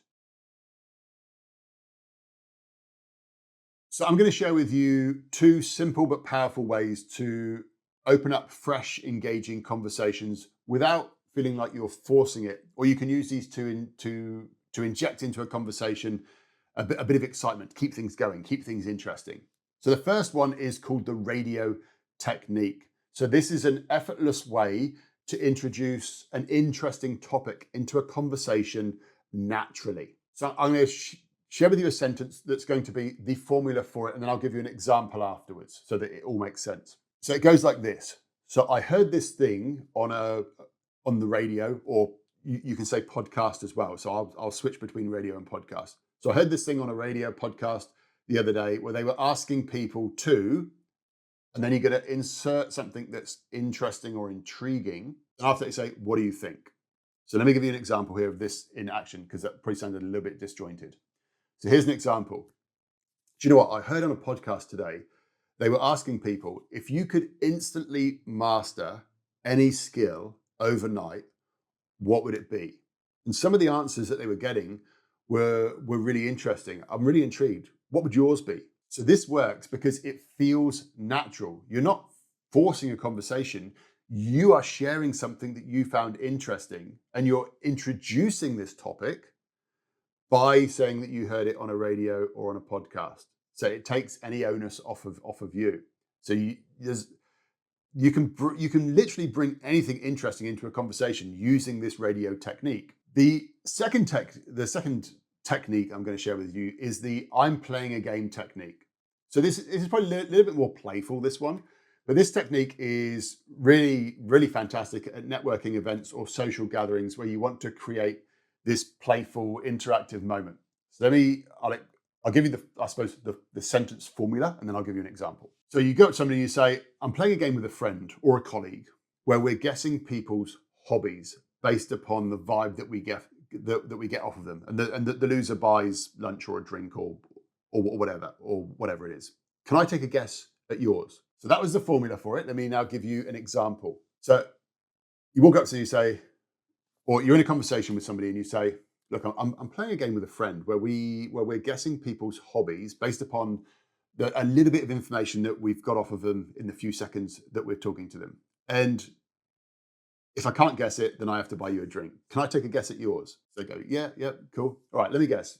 So you strike me as someone who you either rock climb or something adventurous. Am I close? So that's how you introduce this interesting conversation starter or conversation keeping goer. That's not even a word, but I've just made it up. But the reason why this works is, first of all, it's fun and engaging. People love these playful challenges.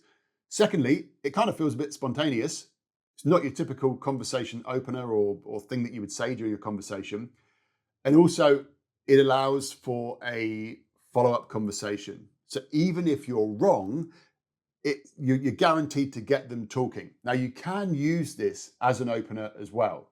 So in this situation, you'd walk up to them and you'd say, look, this is going to sound really weird, but I'm playing this game with a friend where we look at a random stranger and then we have to guess what that person's hobby is or what their job is based upon what we can just see about them. And currently my friend is winning. Can I take a guess at yours? They're going to go, yeah, all right. And you say, well, look, just by looking at me, you strike me as the kind of person who you're probably a little bit outdoorsy, probably a little bit adventurous, maybe climbing or hiking, anything like that. Am I anything close? And then they're going to go yes or no or whatever. But it might then lead to a bigger conversation. But I hope you see just how fun and how playful that can be. Now, with this video, because we want to be able to inject something interesting, especially when we're using the radio or the podcast technique, we want to be able to inject an interesting question in there. I'm going to give you a document, it's going to be below this video, that's going to have over 200 conversation starters that you can use in different situations. So you can use this with the radio technique, or you can purely use these as questions to start a conversation. What I'd like you to do is to go through the document, and I want you to pick 3 or 4 of these conversation starters or these conversational pieces that you can use to keep a conversation going that resonate with you, ones that you feel comfortable saying. And then I want you to type them into your phone so that you've got them there all the time so that you can access them quickly when you need them. So that's going to be a little bonus for you inside this video.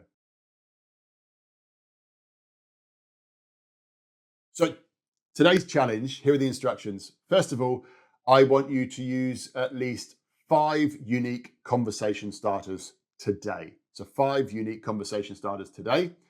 Second thing is I want you to try both of the techniques that I've shared with you today in this video. So the radio and the I'm playing a game. If you're feeling really confident, go out and try the I'm playing a game with a stranger. But I want you to observe people's reactions. Notice how they respond to you differently. And as you're doing this, I really want you to monitor your comfort and your confidence levels as you go through this. Then once you've done that, your journal prompts for today are: which 3 or 4 conversation starters did you pick from the list that I gave you? Which one worked best? And why do you think it worked best? And did you feel more memorable or more engaging in your conversations by using the radio technique or the I'm playing a game technique? And then finally, what can you refine tomorrow that's going to help you improve your delivery or improve your conversational skills? So tomorrow we're going to be shifting our focus towards having a conversational outcome. So knowing whereabouts you're going to go in a conversation and how to guide the conversation that way effectively. This is where your conversations are going to start to feel effortless and more meaningful.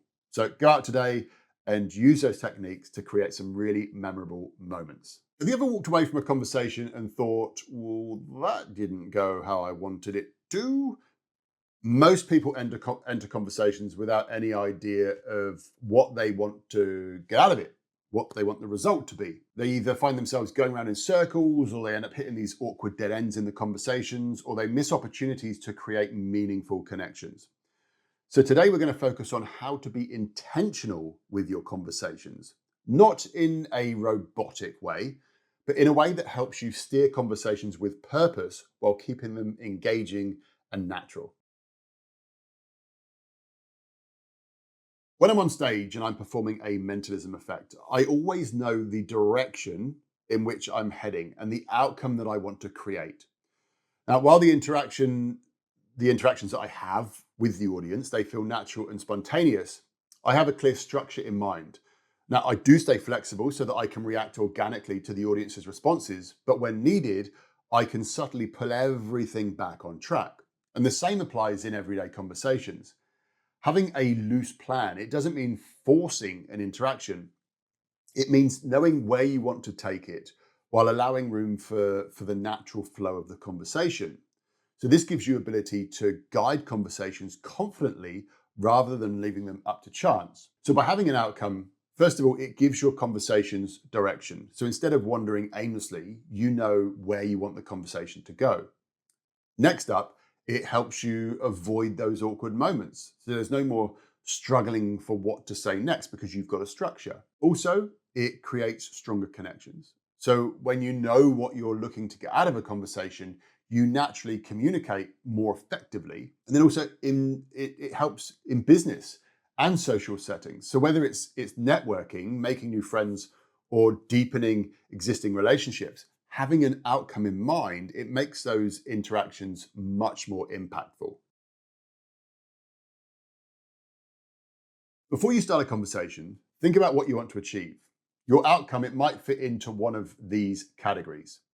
So first one is connection. You might want to build rapport and form a genuine bond. So an example here could be if you're meeting somebody new at an event and you want to ensure that they remember you in a positive way. So that's one outcome. The second outcome could be information. So you want to learn something useful from the conversation. An example here could be asking thoughtful questions to gather insights or find common ground. Or the third outcome could be an opportunity. You want the conversation to lead somewhere, such as a business deal, a collaboration, or for personal growth. So an example here could be speaking with someone at a networking event with the goal of setting up a follow-up meeting. But having your outcome in mind, it normally fits into one of those three categories. So either you're creating a connection, something to do with exchange of information, or it's to create an opportunity. So steering a conversation towards your outcome. First up, you need to set your intention before you even speak. So before you start talking, just take a few seconds. If it's a big important meeting, then I would say take more time than this. But if it's starting a random conversation at a networking event, just think. Take 2 seconds. Decide what you want to get out of the conversation. Is it to connect? Is it to learn? Or is it to create an opportunity? The second thing that you then want to do is you want to ask questions that guide the conversation in that direction. So questions, they shape the direction of a conversation. So use open-ended questions that keep flowing or keep the flow of the conversation happening naturally. So if you're looking for connection, for example, you might be asking questions like, what's been the highlight of your week so far? Or what's something that you're really passionate about right now? If you're after information, you might ask something like, what's one thing that you've learned recently that surprised you? If you had to give one piece of advice about a particular topic, what would it be? If you're looking to create an opportunity as your outcome, then you might use questions like, I really enjoyed this conversation. Would you be open to continuing it over a cup of coffee next week? Or something like, I think there might be a lot of synergy between what we're working on. How about we set up a time to chat in some more depth? By using questions, we can steer the conversation to the outcome that we want. And then the third thing that we need to be good at is redirecting if a conversation goes off track. So sometimes conversations, they'll start to wander too far from where we want them to go. And instead of letting that conversation fizzle out, we can gently steer it back with a well-placed transition. And for that, you can use lines like this. Do you know what? That reminds me of something that I wanted to ask you. And then you get the conversation back on track. Or, before I forget, I wanted to get your thoughts on, and then you'll steer the conversation back on track. Or, do you know what? I love where this conversation is going. And I'd also love to hear your perspective on, and then you steer the conversation back on track. So today's challenge, here are your instructions. For the entire day, approach conversations with an outcome in mind. And I want you to play around with steering conversations in different directions. Can you shift a casual chat into something a bit deeper? Can you guide a discussion forward towards a very specific topic? And start with people that you know for this. Practice on friends and family and colleagues first. Just test out these skills and these questions to guide conversations. And once it starts to feel easier, try this with people that you don't know and see if you can subtly guide a conversation without it feeling forced. When you've done all that, I want you to reflect on what worked, what didn't, and how you can improve. And if you want a bonus challenge for this, try this for each one of the outcomes. So try and build a connection, try and get some information, or try and create an opportunity. Try all 3 different outcomes. When you've done all that, here are your prompts for your journal today. What types of conversation outcomes did you focus on today? And extra brownie points for you if you did all 3. Next thing is, did you notice a difference in how your conversations flowed when you had an outcome in mind? Then also think about, did you have to redirect any of your conversations? And when you did redirect, how did that feel? And then finally, how can you refine your approach to make this feel even more natural moving forwards? So once you start being intentional with your conversations, you'll notice that they become much more meaningful, much more productive, and also much more engaging. You're probably going to find them a lot more fun as well. Tomorrow, we're going to focus on first and last impressions, so how to leave a lasting impact on every interaction. But for today, just go out there and start some conversations with purpose. You never get a second chance to make a first impression. It's a cliche for a reason, because it is true. The moment that somebody sees you, they unconsciously categorize you based on their initial perception. So within just a couple of seconds, they start forming judgments about you, who you are, and whether they want to engage with you. And once that first impression is set, their brain is then going to actively look for evidence to confirm their belief. This is why first and last impressions are critical in conversations. And today, we're going to break down how to leverage certain moments to create an amazing first impression and leave a lasting impression. So when we meet someone, our brain quickly classifies them into one of 3 categories. First one is friend, someone we are drawn to, we connect with, we want to engage with. The second one is enemy, someone we instinctively distrust or we feel resistant towards. Obviously, we don't want to be in that one. And then we also have indifferent, someone who you're seen as someone who, I suppose, the way to explain this is you blend into the background. You don't leave much of an impact. Most people will fall into indifferent. You're just a person moving around in the world. Our goal is to create instant connections and position ourselves as someone people want to associate with. So human beings have an instinctive desire to connect with people that we perceive as winners. So winners are those who exude confidence, they add value and seem like they're moving forwards in their lives. Whereas losers are those who appear uncertain, they lack confidence, or they drain energy from others. It's not about judging people harshly, it's about understanding psychology so that you can make subtle shifts that positively influence how other people perceive you, because you want to be seen as a winner if you want to be able to connect and create more opportunities for yourself. First impressions are formed in just a couple of seconds. So research that was done by Nalini Embody and Robert Rosenthal, I think that I've pronounced their names right, but they found that students who watched just a few silent seconds of a lecturer entering a room, rating their personality traits, they did it nearly identical. So the way that they rated those lecturers were nearly identical to students who had spent an entire semester with that same lecturer. So just a few seconds of silent video gave the same results as people that had spent an entire term with that lecturer. So what this study does is it highlights how quickly we form opinions based solely on non-verbal cues. So this is before a person even speaks. The researchers found that even with no audio, students, they could assess traits such as competence, confidence, and likability in just a glimpse. And what's more, their snap judgments, they didn't change much even after months of exposure to that same teacher or lecturer. This proves that first impressions, they're not only formed fast, but first impressions, they also stick. So once an impression is made, people, they then actively look for proof to confirm it. This is known as confirmation bias.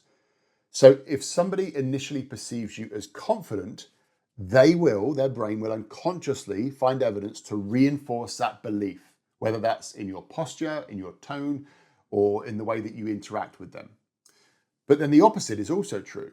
If their first impression is negative, their brain is then going to seek validation for that assumption, making it harder to shift that perception later on. This means that your first 2 seconds, they matter immensely, because after that, people, they will filter everything that they see through their initial impression. So if you seem warm and confident at first, they will interpret your actions as further proof of those traits. If you seem hesitant or closed off initially, they will subconsciously look for signs that reinforce their assumption. So how do we hack first impressions? Before you even speak, your body language is setting the tone. So by using what I call the HEPS formula, this can ensure that you come across as open, confident, and engaging. So the H stands for hands visible. Keeping your hands in view signals trustworthiness. So you want to avoid stuffing them in your pockets or putting them behind your back, or worse still, well, not worse still, but also crossing your arms as well. E stands for eyes. So make eye contact very early. It shows presence and connection. The way that I like to say this, and I also read it in a book once, I can't remember the book, but that is just notice the color of somebody's eyes. What this does is it causes you to look at that person intentionally. The P stands for posture. So you're going to be standing in a way that displays confidence. So tall, shoulders back. Ideally, just avoid closing yourself off or making yourself shrink. The way that I normally explain this when I'm speaking on stage is to just imagine that there's a thread running up through your body, pulling you up towards the sky. And then the S is smile. This is a natural gesture, a genuine smile.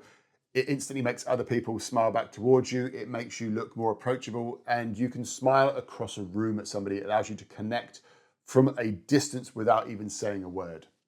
So these small adjustments, they can create an instant sense of warmth and confidence, making people naturally more drawn towards you. Then let's look at last impressions. So most people, they focus only on how they start a conversation, but you also want to think about the way that you end is also just as important, because this links into the recency effect. People tend to remember the last few moments of an interaction more vividly than the middle. So primacy is they remember the beginning, recency is they remember what's towards the end. So if you end a conversation awkwardly, that's what they're going to remember. So how do you ensure a strong last impression? So you can tie it back to your conversational outcome. This is from day 11. So having a clear exit plan, it makes you look composed. So if you know what your outcome is, you've got a very clear exit plan. Also, be intentional with your closing words. Instead of saying, I guess I'll see you around, have some great lines lined up, ready to finish off a conversation. So things like, do you know what? It's been great chatting. Let's catch up next time and talk more about whatever you were talking about. Or another example could be, look, I've got to run, but I've really enjoyed this. Let's continue the conversation soon. I'll give you a call. And then also, you want to be using positive body language. So a handshake, a nod, a confident smile. This reinforces a good last impression. So today's challenge, here are the instructions. First of all, I want you to start at least 5 conversations today, keeping the HEPS formula in mind. So that's hands, eyes, posture, smile, and notice how people respond to you differently. Then I also want you to pay attention to how you leave a conversation. So you're going to come up with a couple of ways that you're going to end a conversation very powerfully, very deliberately, very intentionally, and put those into practice. And then I want you to monitor your comfort and confidence levels as you go throughout this challenge. When you've done that, your journaling prompts for today are, did you notice anything different in how people responded to you when you were very intentional about your first impressions? Then I also want you to think, did you focus on making a strong, lasting impression? And how did that affect the interaction? How did you feel afterwards when you were very deliberate in how you ended a conversation? Then I also want you to think about, which part of the HEPS formula did you find the easiest? And which part do you feel needs more improvement? Are you still struggling with eye contact? Are you still struggling with smiling? And then finally, what is one small shift that you can make to refine your first and last impressions that you can start implementing tomorrow? So look, first and last impressions, they shape how people remember you. By mastering these moments, you'll start to stand out in a way which you never have before. That's going to be in social interactions and also in professional settings as well. Now, tomorrow we're going to be diving into a conversation formula that's going to allow you to keep conversations flowing effortlessly. I know that you've already got the 3-step. I'm going to share another one with you so that you've got an extra tool so that you always know where to take things next. But for today, go out there, make some powerful first and last impressions. Have you ever been in a conversation where things just suddenly stop flowing? You ask a question, they answer, and then all of a sudden, silence. Or maybe you've been in a conversation, but you felt like you were in interrogation mode, where all you're doing is just asking loads of questions, but you're not really building a connection. Well, today we're going to dive into a simple formula that ensures conversations feel natural, engaging, and effortless. So before we dive into the full structure, let's quickly revisit something that we've been working on over the last 7 days, and that is asking great questions. So by now, you should have developed a habit of starting conversations in a way that grab people's attention and engage the other person. Some of the techniques that we've already covered, they include using the location, occasion, or situation-based openers. That was from day 8. Then we looked at leveraging focus phrases to capture people's attention. That was from day number 9. Then we looked at supercharging conversation starters to create those memorable moments. That was from day 10. Then we looked at having a clear outcome for your conversations. We did that on day 11. And then yesterday we looked at making a strong first and last impression. So if you've been following along, which I hope you have, you already know how to start conversations very powerfully. So now let's focus on how to keep them flowing effortlessly. So I'm going to share with you a formula now. It's a simple formula, but it's very powerful. It comes in 4 simple steps. So step number 1 is you ask a question to engage the other person. Now you know how to start, you know how to ask interesting questions now. You've been given a huge book full of them. So you start with a question to engage the other person. That is step 1. So you ask. Step 2 is you listen. So you pay attention, but not just with your ears, but with your entire body. And we're going to break this down a bit in a moment. So you've got ask, then you've got listen. Then you've got step 3, which is share or lead. And what I mean here is, so you've listened, somebody's shared some information with you.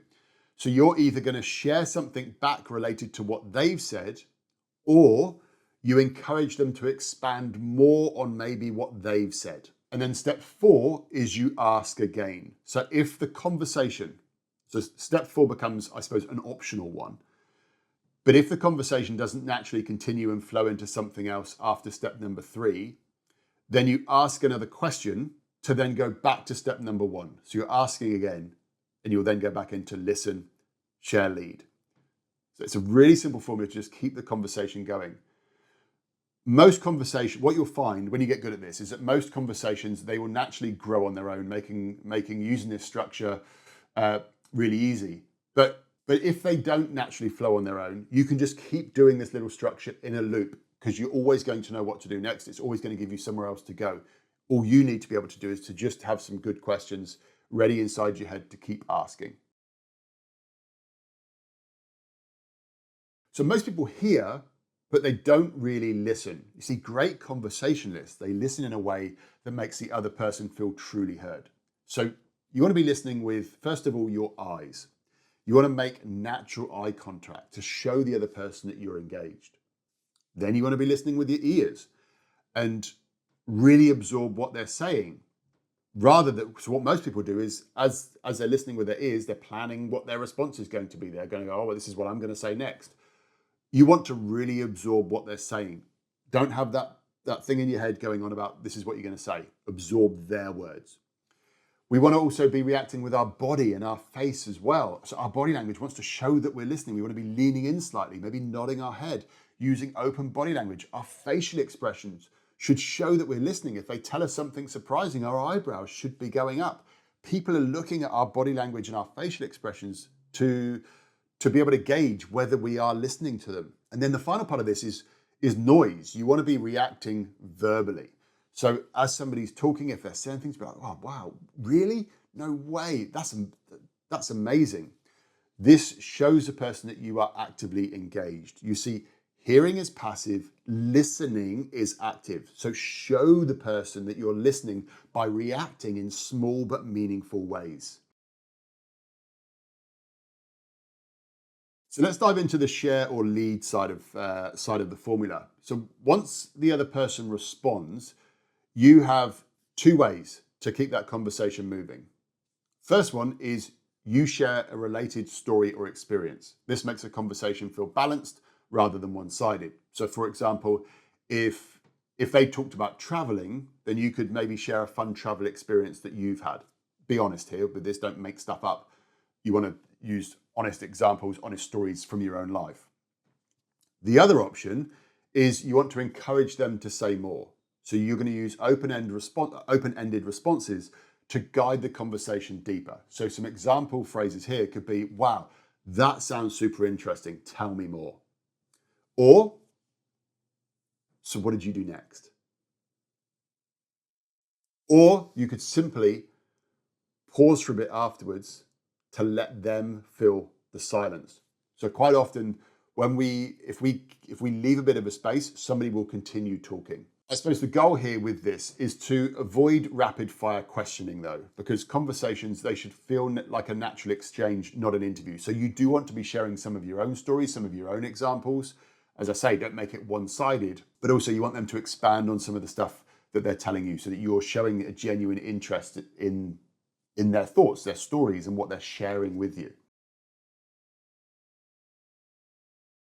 So I'm going to be honest with you, even with the greatest skills in the world, not all conversations are going to go well. And I've been there. Even as somebody who teaches this, I've been there. I want to share a story with you. So back in 2012, after I did my time on Australia's Got Talent, I got invited to quite a few VIP celebrity events. And I suddenly found myself surrounded by TV producers, pop stars, film stars, major TV and like media executives. And I honestly found it very intimidating. And I was at a, so if you're based here in Australia watching this, I was at the AFL Grand Final, and I was at the VIP after party. And I'd been introduced to an executive from Channel 7. I was having a conversation with him. And I honestly felt completely out of my depth having this conversation. And it was a tough conversation. And then this Channel 7 executive looked at me and said, "So what's your go-to line when you run out of things to say?" And when he said that, I honestly wish that the ground could have just opened up and just swallowed me. It was a brutal moment, but it really taught me something important. That if you're going to play in this environment where you have big opportunities, where there is a potential for really big success, you really need to have your conversational skills down, because that's where a lot of these small conversations will end up leading to big opportunities. The key is to have a process so that you never feel stuck. So the ask, listen, share/lead, and then ask again formula ensures that you will always know what to do next. So when you combine that formula with all of the conversational styles that I've shared with you so far, you are armed with this powerful conversational toolkit that means you will never be stuck for words again. So today's challenge is I want you to have at least 5 conversations today using the ask, listen, then share lead, ask again formula. As you do this as well, I want you to really focus on being an active listener and reacting in a way that shows that you are listening. Now, as you go through this challenge today, again, I want you to monitor your comfort and your confidence levels again. Once you've done that, journal prompts for today are: which part of the conversation formula felt most natural to you, and which part of it felt the hardest? Then, did you notice a difference in how people engaged with you when you were actively listening to them? Then ask yourself, was there a moment today where you felt like a conversation stalled? And when it did, how did you recover? And then your final journal prompt for today is: what is one small adjustment or action that you can take tomorrow that will improve your conversational skills? So when you know how to use a conversational formula, you will never feel lost in conversation again. You're going to know how to listen, how to respond, and how to keep things moving naturally. In tomorrow's lesson, we're going to check in on where you're at so far. We're going to see what's working, and we're going to refine your approach so that you get an even better result out of this 28-day program. But for the moment, go out there today and make your conversations effortless. So congratulations, you have reached the halfway point in this program. By now, you should have had a whole bunch of really interesting conversations with random people, challenged yourself in new ways, and built confidence by mastering the basics. But today, this session, it's not about moving forwards. Today is about checking in and being honest with where you are. So I want to ask, are you truly applying what you've learned, or are you just consuming information? Are you seeing progress? Or are there still areas whereabouts you find yourself hesitating?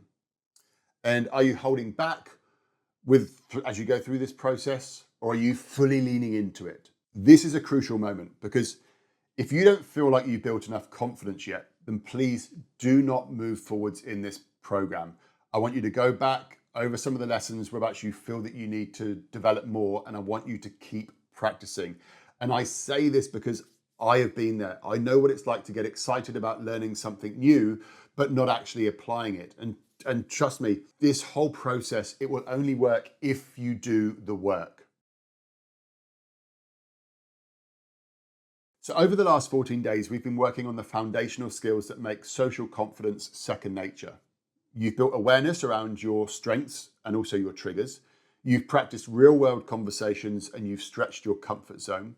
And you've started developing a habit of journaling and reflecting upon your progress, creating awareness. So this awareness is your tour guide for change. Knowing what holds you back and what moves you forwards, it allows you to focus on exactly needs improvement. So I want you to ask yourself, what have you learned about yourself in the last 14 days? I want you to ask yourself, what has surprised you? What has been your biggest obstacle? And how would the super confident version of you handle all of these challenges that you've faced over the last couple of weeks? So take a moment and reflect upon those questions, and pause the video if you need to. Okay, so today's challenge is to take some time to truly reflect on your progress so far. I want you to use the rating scale. So there'll be a worksheet included with this, but I want you to use the rating scale to assess different areas of your conversational skills. And with this, it's about being really honest with yourself about where you are excelling and maybe whereabouts you need more practice. So you're going to rate yourself from 1 to 10 in each one of the areas. 1 is it needs work. 10 is you feel that you've got it mastered. And remember, mastery means that it's become part of who you are. You don't even have to think about doing it anymore. So the first question is so from 1 to 10, you can either do the worksheet or just do this in your journal. But from 1 to 10, how comfortable do you feel starting conversations? Question number 2, how well do you listen and stay present in conversations? Question number 3, how confident do you feel using open body language? Question number 4, how natural do you feel in keeping conversations flowing? Question number 5, how intentional have you been in applying what you've been learning? Question number 6, how often have you stretched beyond your comfort zone? Question number 7, how confident do you feel in handling silences or pauses in conversation? Question number 8, how well do you manage your body language to project confidence? Question number 9, how effectively do you use conversation starters that grab people's attention? And then question number 10 is, How often have you been keeping your journal and reflecting upon the conversations that you've been having? So now that you've answered all of those, I want you to take a moment to do some reflection. I want you to focus on your lowest rated areas. Too many people, they make the mistake of doubling down on what they're already good at. That's not how growth works. If you want to improve your social confidence, you want to focus on the areas whereabouts you rated yourself the lowest.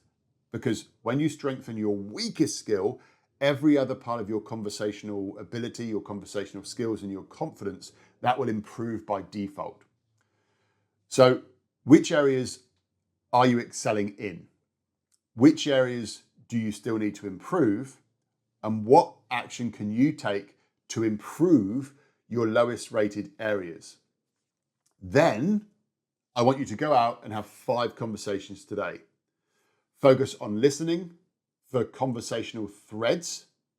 So can you guide the conversation in new directions? We're going to dive a little bit more into this in a future video. And then experiment with slightly longer pauses. Are you comfortable in the silence? Do you naturally fill the gaps when you pause? And I want you to journal I want you to journal about what you experience as you go through that. And obviously you're working on your lowest scores here. So don't go in doing what you're really amazing at. I want you to approach this going, I need to pull up the things that I'm not so good at. I need to increase my lowest scores. When you've done all that, we're going to go into the journal and I want you to think, what have I learned about myself over the last 14 days? What has been your biggest breakthrough moment so far? What are the biggest patterns in your conversations? So you're starting to notice some patterns coming up. Where do you still hesitate? And then when you've got that, what is it that's causing that hesitation? So what's stopping you? What conversational skill do you feel strongest in and what needs work? And if you had to repeat, this is a good one. If you had to repeat the last 14 days, what would you do differently? So look, checking in and being honest about your progress is essential. So if you're not where you want to be yet, look, you just got to keep practicing. If you're seeking rapid growth, then get ready because next week we're going to take everything a lot deeper. In the next video, we're going to dive into advanced conversational tools that are really going to take your interactions to the next level. It's going to be a super powerful week. So very excited to dive into week number 3, but please take this time to reflect, look at the weak points. If you do feel that you need to pause at this moment in time, go back, maybe repeat some of the lessons, that is absolutely fine. I said it was 28 days. If it takes you longer, that doesn't matter. I just want you to practice these skills. I want you to go through, do the tasks, do the challenges, and get really comfortable up until this point here. Then you're going to be ready for week number 3. Anyway, once you're ready, I'll see you inside there. Congratulations. Now, so far, we've been working on awareness, understanding how confidence works, noticing what holds you back, and beginning to step outside of the comfort zone. Now, as we move into week 2, we're going to start to get to some of the fun stuff, which is developing the skills that are going to make social confidence effortless. But before we get into that, before we start to move forwards, we do need to talk about one of the drivers of confidence, and that is keeping promises with yourself. So there's a really big difference between knowledge and skill. Just because you know, so confidence, it's not just about learning, it's about applying what you learn and proving to yourself that you can follow through. So right now, after 7 days, you might be thinking, okay, I've got this now, I feel more aware, I've learned about confidence, I know how it works, I'll just keep that in mind and then as I'm moving forwards, and I won't really need to listen to the rest of this program. Here's the thing, confidence is built by consistent action. This is where most people slip up. They start out strong, but then they stop doing the work because they feel like they've already got it figured out. It needs to be something physiological, so a movement, so you change the way that you are moving your body. And then I want you to commit to the action in advance. Now, the reason why we're doing this is because if we don't decide in advance, when those moments occur, our brain will take over and hold us back. But if we know the action that we're going to take, we've already pre-decided, it makes it easier to implement it. So let me give you some examples here to help you develop this so that you can craft your own trigger action loops. So imagine that every time you enter a room, you normally feel nervous. So instead, you know this ahead of time. So every time you enter the room, you're going to stand tall and take a deep breath. Something nice and simple. So deep breath, stand tall. Maybe it's when you pass somebody on the street and you find yourself making yourself small because it creates a little bit of anxiety. So the action there could be to force yourself to play the eyebrow flash game. So you're going to make eye contact and raise your eyebrows. If you're a bit worried about doing the whole smile thing, don't smile yet. But you're deciding upon it an entirely new action. Maybe you get a bit uncertain about maybe doing a Zoom call or making a phone call. In that case, okay, roll down. What I'm going to do is I'm going to go back to examples and triggers. So let me just give you a couple of examples of these triggers in action. Maybe you find that whenever you walk into a room, you find yourself overthinking, getting a little bit anxious. So you decide ahead of time that, do you know what, before I walk into the room, I'm going to take a deep breath in, stand tall, and make eye contact with one person and walk forwards. Maybe you're finding walking around, maybe you find it hard to make eye contact with people in the street.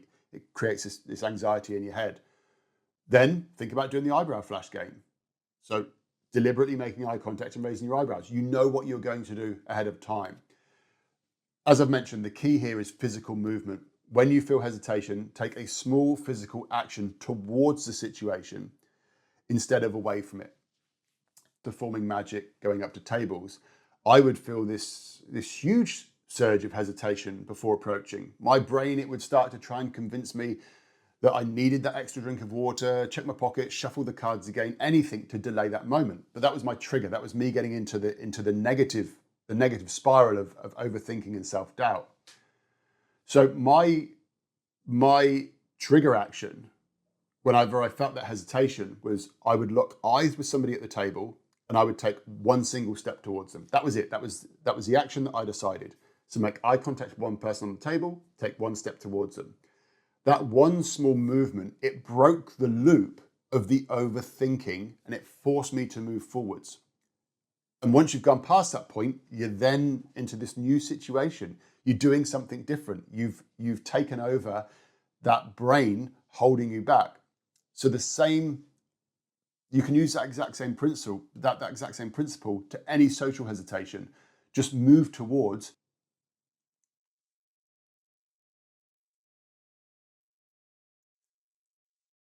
Now, I consider myself a pretty disciplined person, but even with my level of self-discipline, I've had people around me to push me. Social circle around me, but they've all kept me in check. And I tell you this because even the most disciplined people that think that they don't need, like, I will do exactly as I say, they will still need people around them for that external accountability to make sure that they're not slipping back into old habits. And that's why keeping promises with yourself matters. Confidence isn't just about the big moments. It's about proving to yourself every single day that you are somebody who follows. You have got somebody who is pushing you forwards, who has got your back. So going to the challenge section here. I want you to identify between 3 or 5 specific situations that would normally trigger some social discomfort for you. Now, these should be real world scenarios or moments where you feel hesitation or anxiety. Then I want you to decide upon an action that you will take immediately when you experience this trigger. But remember, this should be small, intentional, and moving forwards. Then I want you to write down all of the triggers and then your pre-decided actions in your journal or on the worksheet. And then I want you to choose at least one of these that you are going to take action upon today. And when you've done that, I want you to reflect upon what happened and how you felt afterwards. You probably will feel a massive adrenaline, be a little bit shaky afterwards, but I want you to just get used to that, stepping into it, taking a different action so that you start to reprogram the brain that you are now in control, that you are going to start that you're going to start doing things differently. Nobody wants to sit through a boring conversation, and yet we've all been on both sides, either zoning out while someone drones on, or realizing mid-sentence that we're actually the boring one. We're the one that's losing people's interest. So today's tool, Conversational Bites, is about making your conversations engaging, dynamic, and memorable by noticing when you're losing someone's interest and knowing how to bring them back in again. So when people lose interest, their body language, it speaks first, often before they even consciously realize it themselves. So I'm going to share with you some signs to look out for that will show you that there is some disinterest or people are starting to get distracted. So the first one is feet starting to turn away. So the feet normally moves before the rest of the body, pointing towards doorways and that kind of thing. You might notice somebody starting to glance at their watch, or they might start to look down towards their phone. That is somebody that's starting to become distracted. Similar to this, but more towards looking towards exits, or they scanning the room, which they're normally scanning the room for somebody else to talk to, something else that's interesting. You might see yawning or deep sighing. Now the yawn might not be overt, so you might not see the mouth open, but I'll try and do it for you, but you might see that sort of yawn where they keep their mouth closed, but they're yawning inside their mouth. What we'll also quite often see is a glazed or a disinterested look in the eyes. It's when you see it, you'll know it, and it's not a good sign if you're in conversation unless you're trying to hypnotize somebody. You might see the feet retreating under the chair. I'll try and demonstrate it for you, but when we're ready to get up, our feet will sort of move back. That's somebody that their body is preparing to leave. They're wanting to go somewhere. Or fidgeting or shifting uncomfortably. So you're looking for an increase in this fidgeting. Somebody might be a little bit of a fidgeter anyway, but if you notice an increase in this, that's them starting to become distracted or a little bit uncomfortable, and they're looking for something else. They need something to bring their focus back. Quick word of warning here, I do want you to be careful. Sometimes we might think somebody is disinterested when in fact they are completely immersed in what you are saying. The key way to tell here is the difference in their blink rate. So a low blink rate is deep immersion. So if their eyes are engaged, so we haven't got the glazed look. So if their eyes are engaged and their blink rate is low, it's likely that they're fully focused on what you're saying. However, if they've got a higher blink rate, so that the eyes start to go a bit more like this, that is a possible sign of disinterest, or it's a mental exit. So if somebody is blinking a lot, this can be a sign that their brain is disengaging or it's looking for an exit.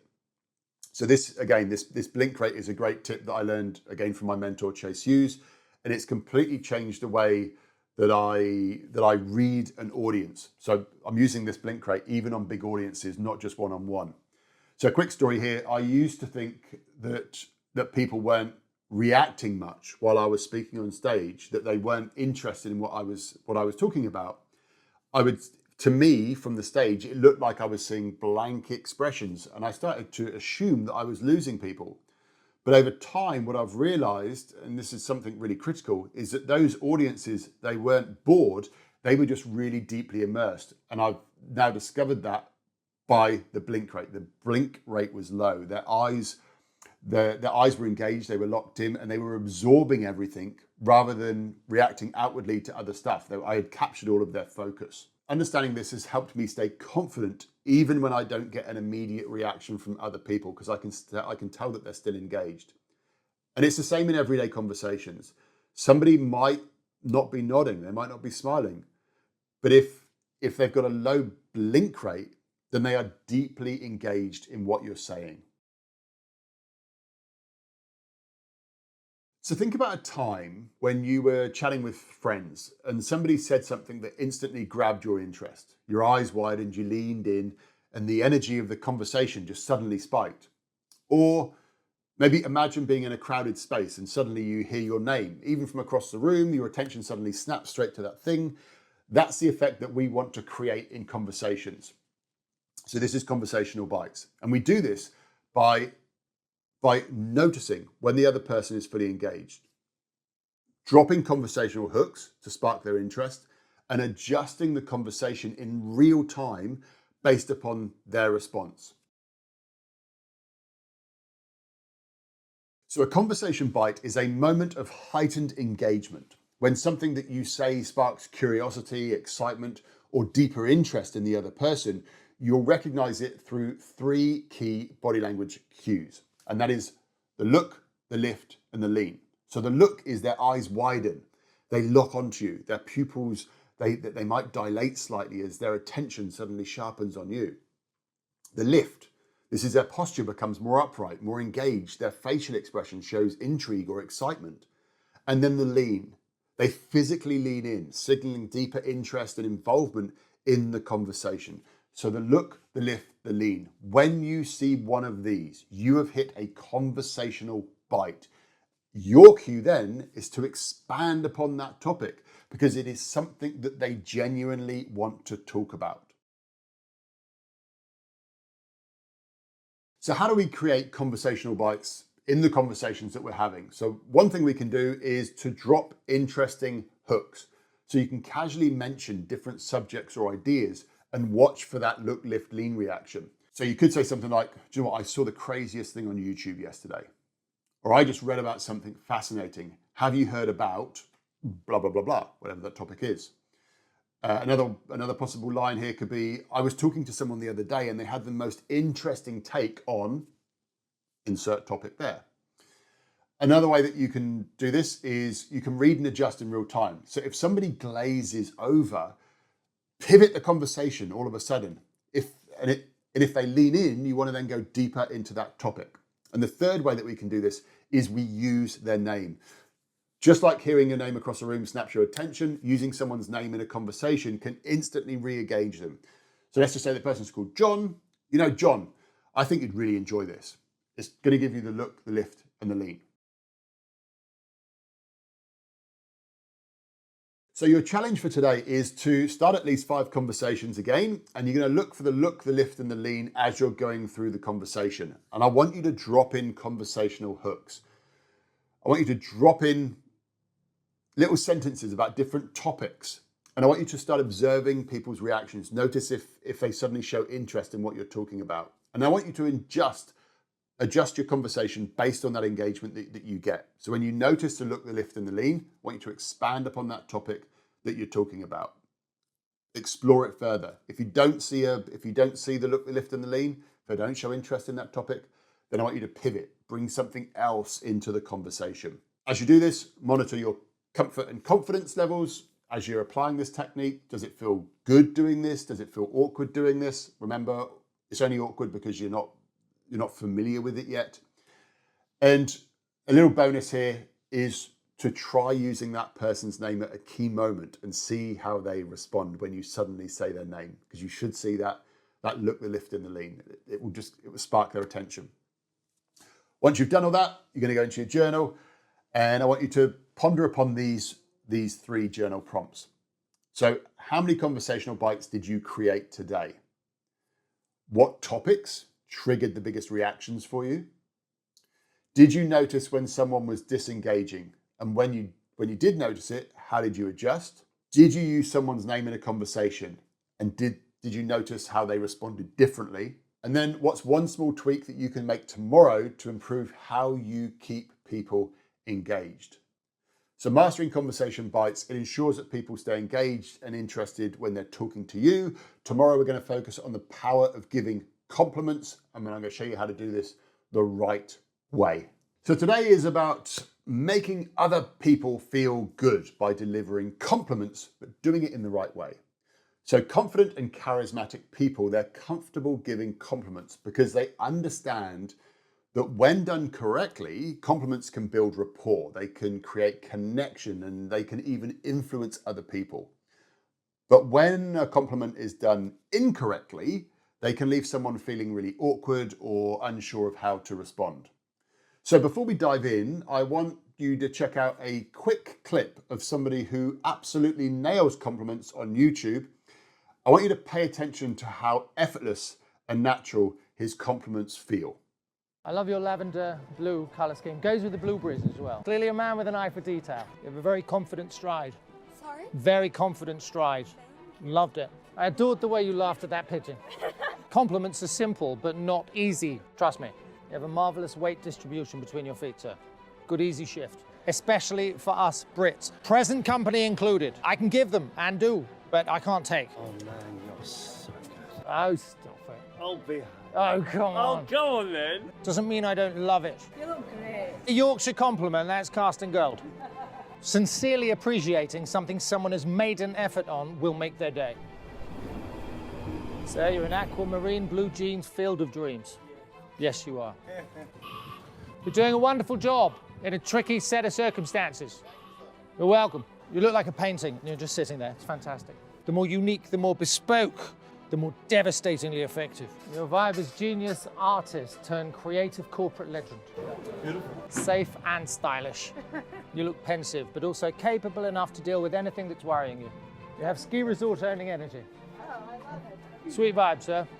Human Ibethan sunset. Get it right, and it's like a natural high for the pair of you. Adore your head, sir. Love it. It's wisdom.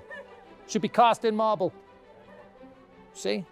We both feel like we've had a coffee. So I hope you enjoyed that video of that person giving compliments. I would definitely go and check out some more of his videos on YouTube. But look, most people, they make the mistake of complimenting objects or appearances. Now, while this isn't necessarily wrong, it's not as powerful as complimenting who somebody is rather than what they have. So a good compliment, it focuses on personality traits, on skills, or on effort. A weak compliment is going to focus on objects or surface level things. So an example here, of instead of saying, nice jacket, you could say, you've got great taste. Have you always had an eye for style? So a side effect of complimenting a trait is that we're sort of touching upon influence here, but when you compliment a trait in somebody, that person will often begin to embody that trait even more. So you can start to, if you want somebody to be more confident, if you compliment somebody on their confidence, what you'll find is that they will start to embody confidence even more. So it's a powerful little tool that you can use for influence.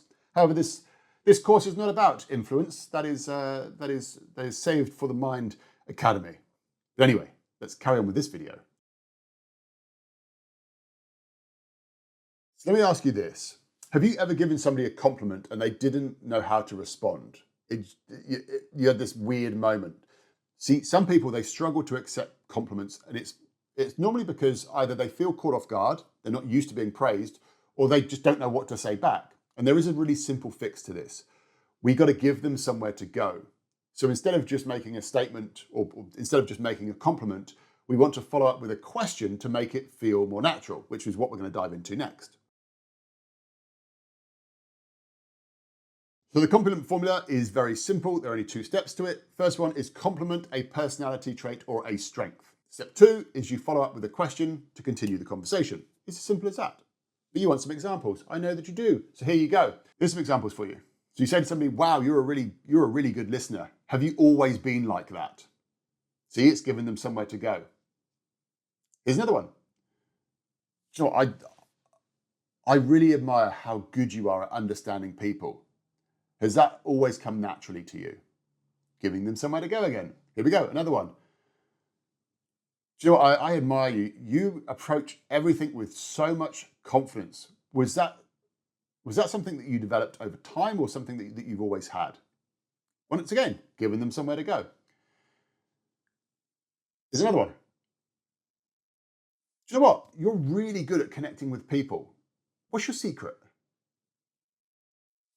Again, giving them somewhere to go. One more. Let's do one more, because I know that you like examples. Wow, you look so calm and composed in that meeting. Do you have a routine that you do that helps with that? So by using this formula, you're not just giving praise, you're starting an engaging conversation, and you're reinforcing positive traits in the person that you are talking to. All right, so today, it's actually a two-part challenge today. So part one is quick compliments. So this is just a comfort zone stretch. So your first challenge is really simple. I want you to give at least 3 compliments to strangers today. Now, these don't need to follow the formula. This is what's important. You don't need to follow the formula here. I just want you to just practice getting comfortable giving compliments. So you can give the surface level compliments here. So quick examples could be, that's an awesome jacket. Wow, your energy is contagious. You've got a great smile. You look amazing. Nice shoes, whatever it wants to be. If you want some more inspiration on this, watch the YouTube clips of old matey boy that I showed you at the beginning. Then we're going to go into part 2 of the challenge. This is where you're going to compliment people that you know using the 2-step formula. So I want you to use it in at least 3 conversations today. And then I want you to reflect upon what trait did you compliment and how did they respond? And do that for at least 3 conversations. And once you've done that, once you've reviewed that, I also want you to think about these journal prompts as well today. So the first one is, how did you feel when you gave compliments? Next, did you notice a difference between complimenting traits versus the objects? Next journal prompt is, did you see anyone change their behavior after they were complimented on a trait? And then what is one tweak that you can make to improve your complimenting skills tomorrow? So mastering compliments, it's a real game changer in conversations and relationships. And the more genuine and well-placed your compliments, the more powerful they're going to become. Now, tomorrow we're going to dive into why asking for advice can be a secret weapon for influence. So today we're building on what we learned about compliments, but with a slight twist. So instead of simply making somebody feel good, this technique, it also boosts morale, it builds stronger relationship, and it encourages valuable conversations. So people, they don't just want to be appreciated, they want to feel like their skills and efforts are recognized. So some studies were done in the US that found that one of the top reasons why people leave their jobs, it wasn't necessarily because of money, it was because of this feeling of being unappreciated. And that's why today's tool, which is Highlight and Ask Advice, is especially effective in professional settings, within teams, or with anybody whose skills that you admire.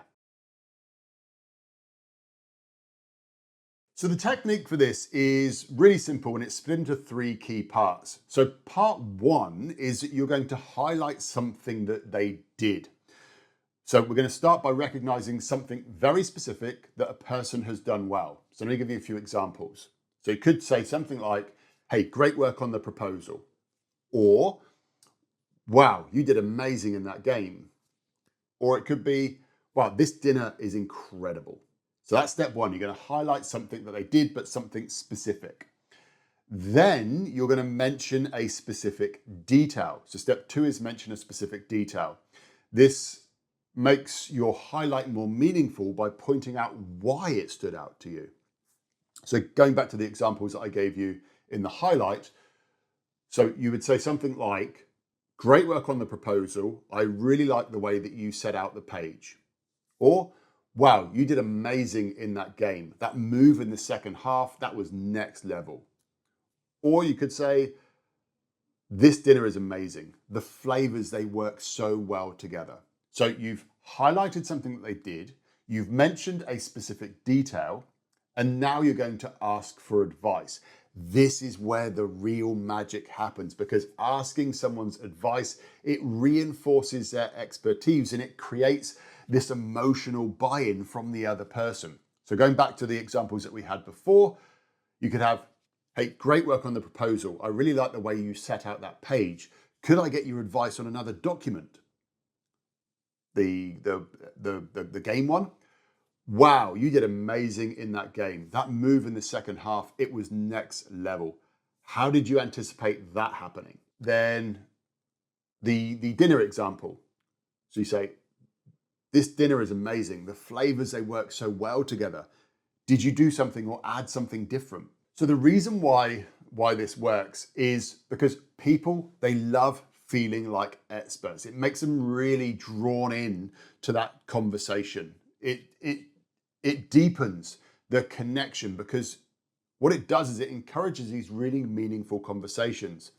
And this one tool, it's really powerful in leadership when you're trying to motivate teams because you're really making people feel valued.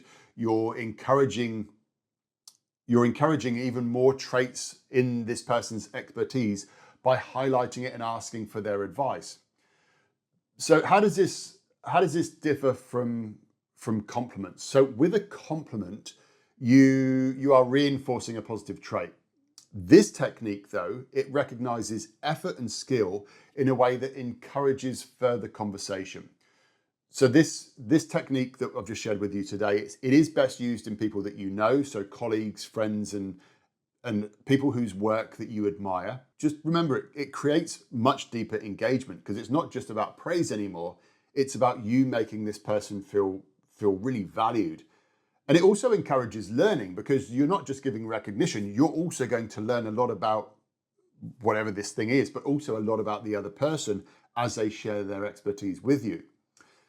Now, with this technique, it isn't just great for relationships and leadership. It's also a quite an advanced influence tool.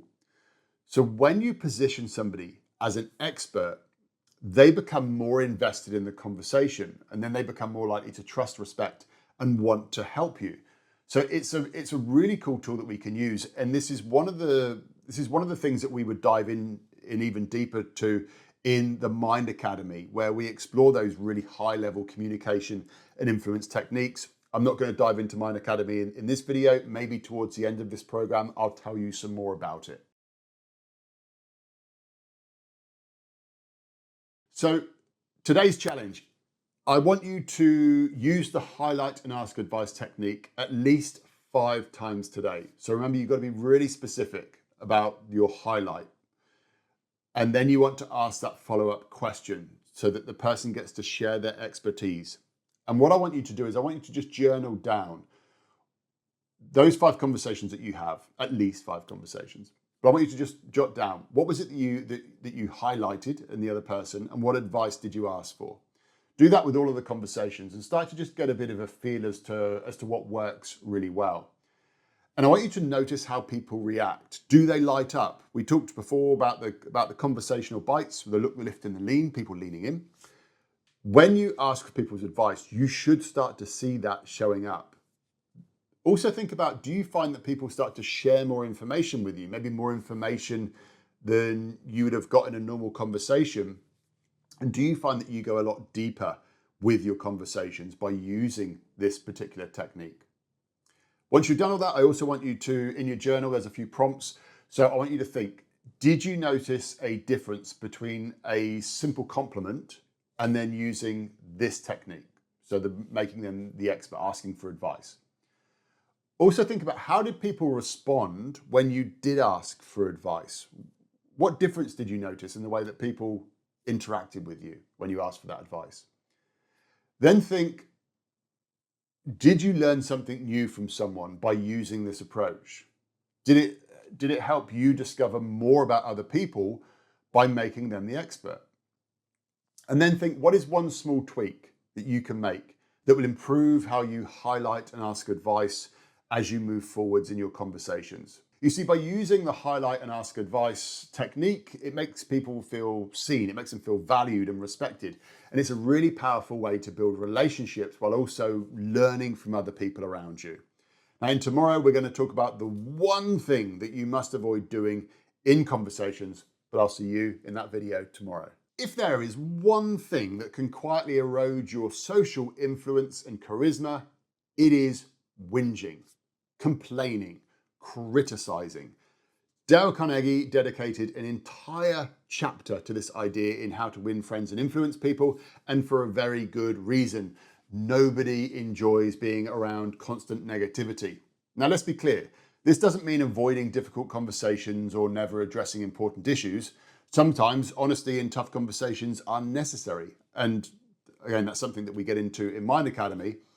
But for everyday interactions, eliminating unnecessary negativity is a game changer for how people perceive and respond to you.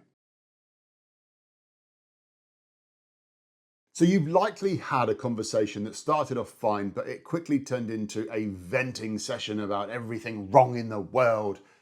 So think about a friend or a colleague who always has something negative to say. How do you feel after spending time with them? Do you feel energized and inspired?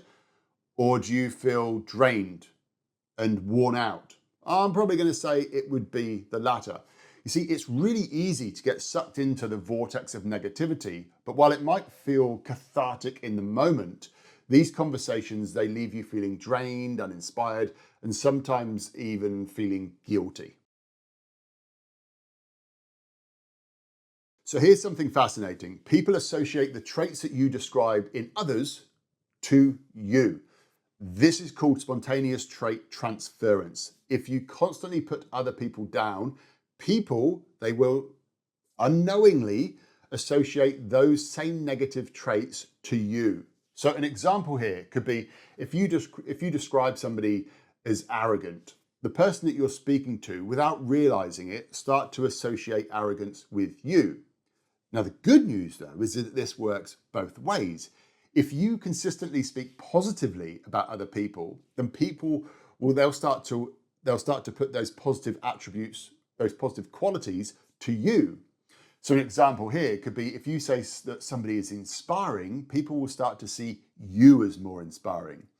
So the takeaway here is that your words don't just shape how others are perceived, they shape how you are perceived. So how do we break the negativity cycle? Step one is to become aware. You might be surprised how often negativity starts to sneak into conversations. So today, simply observe when you or those around you start to fall into complaining, criticizing, or even gossiping about other people. Step two to this is to stop. So just stop yourself mid-sentence. If you catch yourself about to complain or speak negatively, just pause and ask yourself, is this adding value to the conversation? Is this really necessary? And then step three is to steer the conversation in a different direction. So instead of agreeing or adding to the negativity, shift the focus. So you could say something like, well, that's frustrating. Do you think, what do you think could be done to improve it? Or, yeah, look, I get that. What's something good that's happened this week? Or, look, that's a really interesting take. Have you heard about? And then just insert something neutral to change the topic. And then step four is to flip the script on how you talk about others. So start to speak positively about people whenever possible. Not only does this reinforce spontaneous trait transference in your favor, but it also makes conversations lighter and also more enjoyable. So today's challenge is avoid complaining, gossiping, or criticizing for the entire day. When you catch yourself about to whinge or criticize or just start to gossip, pause and redirect. And I want you to notice how often negativity shows up in conversations, especially when you're with close friends or family. I want you to observe how avoiding negativity changes the dynamic of your conversations. And a little bonus here is when someone else starts complaining, try steering the conversation towards something more productive instead. And when you've done all that, your daily journal prompts for today are, how often did you catch yourself about to complain in a day? I think it's really good to become aware of how often we do complain because we don't bring any awareness to it. And I'm sure that once you do bring awareness, you're going to realize you do it more than you thought. Next thing is, did you notice a difference in how people responded when you avoided negativity? Next, were there moments where you struggled to shift the conversation? And if you struggled to shift the conversation away from negativity, why was that? Also reflect upon, how did you feel at the end of the day compared to days where maybe you spent the entire day venting or gossiping? How did you feel at the end of the day? Did you feel more inspired? Did you feel better? Did you feel happier? Or what was the feelings that came up for you? And then what is one small shift that you can make to reduce negativity in your conversations moving forwards?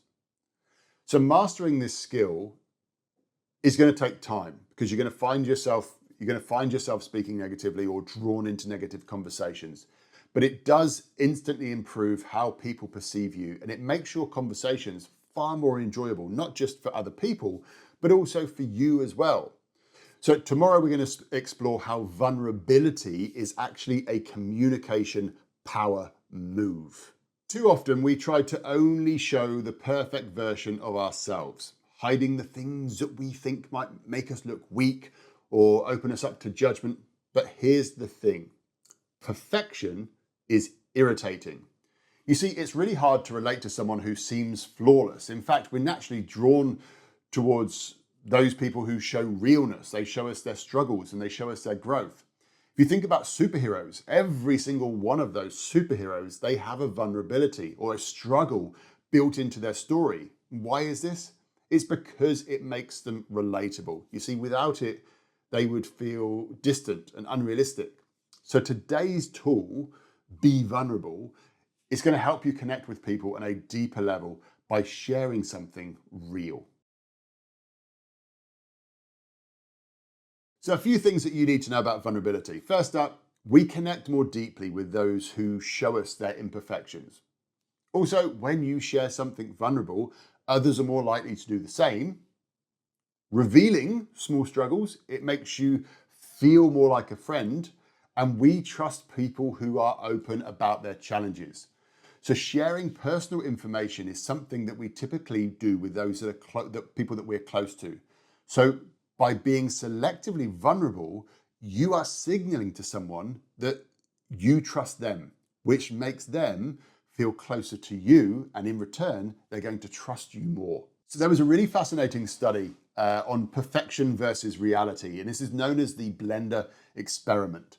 So researchers, they had people watch 2 product demonstrations. Now, in one of the demonstrations, the person used a blender absolutely flawlessly, but in the other, they made a small mistake. I think they didn't put the lid on quite properly, and it caused a little bit of a mess. But the result, when they asked the audience afterwards, people found the person who made the mistake more likable and more relatable, because that imperfection, it makes us human. When we show that we're not perfect, people feel more comfortable around us and they feel more connected. So when I talk about sharing vulnerability, what I'm definitely not talking about is dumping all of your problems onto somebody. It's not about oversharing and making people feel uncomfortable, but what it is about is it's about showing people that you are real and relatable. If you go back through this course, I've shared with you some stories about myself, even the Channel 7 story that I shared, where I felt like that the person said, "What's your go-to conversation starter when you run out of things to say?" And I said about the ground opening up and swallowing me up. It's about sharing some of those small struggles in a way that strengthens connection. So some examples of some healthy vulnerability, for example. So these are ones that I'm making up. So you could say things like, "Do you know what? I always get nervous about speaking in front of a group of people, but it's something that I'm working on." Or you could say, "I've been trying to push myself recently to get out of my comfort zone. It's been a bit of a challenge, but I've definitely started to feel the difference." Or you could even use this course. You could say to somebody, "Do you know what? I've been doing a program to help me work on my social confidence. Some of the things are pretty scary, but I've already started noticing a difference." So by sharing small things that you struggle with, but you're working on, you create this connection, you create this trust with another person without making the conversation too heavy. Now, one little caveat that I will put in here is sometimes it's better to say, "I used to struggle with," instead of "I am struggling with." The reason why I say that, because in certain settings, so it could be business or maybe leadership conversations where your credibility is important, if you frame your vulnerability as something that you have overcome rather than something that you're still dealing with, it can help you maintain that credibility if you are worried about being vulnerable about something. So let me give you an example here. Instead of saying, "I always get nervous before freaking," I always get nervous before speaking in front of a group. You could say, do you know what? I used to get really nervous before speaking, but over time I've learned to manage those nerves, and now I'm okay with it. So you're still sharing a vulnerability, but you're saying that you've overcome it, which helps you maintain that credibility, which you might be worried about losing. So this allows you to show relatability without weakening your credibility. Okay, so for today's challenge, what I want you to do is, during conversations today, I want you to share something small that challenges you. So share a little vulnerability. So it could be a minor struggle, maybe a fear, maybe something that you're working on trying to improve. And I want you to notice how the other person reacts. Do they share something vulnerable in return? Do they react differently towards you? And I want you to just note down the kind of things that you shared and how people reacted differently. Did you feel more confident sharing one type of vulnerability over another? But just make some notes in your journal around this. As a little bit of a bonus, I want you to notice when you were vulnerable, when you did open up, did you find that the person that you are speaking to, did you find that they opened up more to you after you had shared something? Because I think you'll find that they will. It's a law of reciprocity. We tend to, if somebody shares something, we'll tend to share something back. Once you've done that, journal prompts for today are, how did you feel when you shared something vulnerable today? Next thing is, did you notice a change in how the conversation flowed after sharing a vulnerability? And did the other person mirror your vulnerability by opening up and sharing something with you as well? And then what is one way that you can improve how you use vulnerability in conversations moving forwards? So being vulnerable in the right way, it makes you more relatable, it makes you more trustworthy, and it makes you more approachable. In tomorrow, we're going to explore why buffets are the perfect menu in a conversation. Yum, yum. When I worked on cruise ships, one of the biggest highlights for passengers was the buffet. Cabinets and cabinets of different foods. Now, the biggest challenge, though, for the passengers was deciding what to eat. In fact, I actually think the biggest challenge may have been getting people to stop eating. But one thing was certain, there was never a shortage of options. And conversations, we need to think of them in a very similar way. The best conversations, they offer a buffet of options for the other person to pick from, making interactions flow in a very effortless way. So today we're going to focus on how to create a conversational buffet so people always have something to latch onto, or something to eat might be the better way to say it. So the key to keeping a conversation flowing is to give the other person multiple opportunities to take the conversation in different directions. So this definitely means no more one-word answers from you. You need to expand your responses to include interesting details, and you want to pass the ball back. So you want to ask them a question in return. So an example here, so let me give you a weak example first of all. Somebody says to you, what's your favorite hobby? You say golf. That is dead wrong. You don't want to do that. So a stronger answer, so a buffet style answer could be, somebody says, what's your favorite hobby? You say, well, do you know what? I used to mountain bike, but after a couple of near misses on trees, I gave that up and got into golf instead. Now I try to play probably about twice a month. In fact, we're going to Hamilton Island for a family holiday in June. I've heard the course there is absolutely amazing. So I'm hoping that you just saw what happened. This response offered multiple directions for somebody to take the conversation off into. I was giving them different dishes to choose from. So within that response, I talked about mountain biking. So they might ask the question, why did I stop? Obviously, I said about a couple of near misses, but I talked about mountain biking. So they might ask a question about mountain biking. I talked about the near misses of nearly hitting the trees. So they might ask some questions about that. I talked about golf, so they can golf on the golf route if they want to. I talked about family holiday, so they could latch onto the whole idea of family holidays. We might end up talking about all the family holidays that you've ever had. And I also mentioned Hamilton Island to go and play golf. So they might have been to Hamilton Island before. They might want to talk about that. They might want to know some information about Hamilton Island. Maybe they're thinking about going there. But in that one answer that I gave, there was at least five different meals that they could have gone off and started a conversation on. So a conversation flows naturally when you give the other person more to work with. There is nobody that goes into a conversation wanting there to not be a way to continue the conversation. They're always looking for things. Can I latch onto that? Can I latch onto that? You need to become an expert at giving good responses to create those moments. So one challenge when expanding on answers is finding the right balance between giving enough detail and then not overwhelming the other person. So giving really long answers that people find boring. So mistakes are saying too little. If your responses are too short, the conversation, it can feel forced or awkward because the other person has nothing to work with. So the example of what do you do for work? And then you just say, I'm in marketing, that gives a bit of a dead end. But then saying too much, so if you overshare, the conversation can feel really one-sided and the other person may just end up losing interest. So somebody says to you, what do you do for work? And then you go off on a 10-minute monologue about every aspect of your job. That's not gonna fit it either.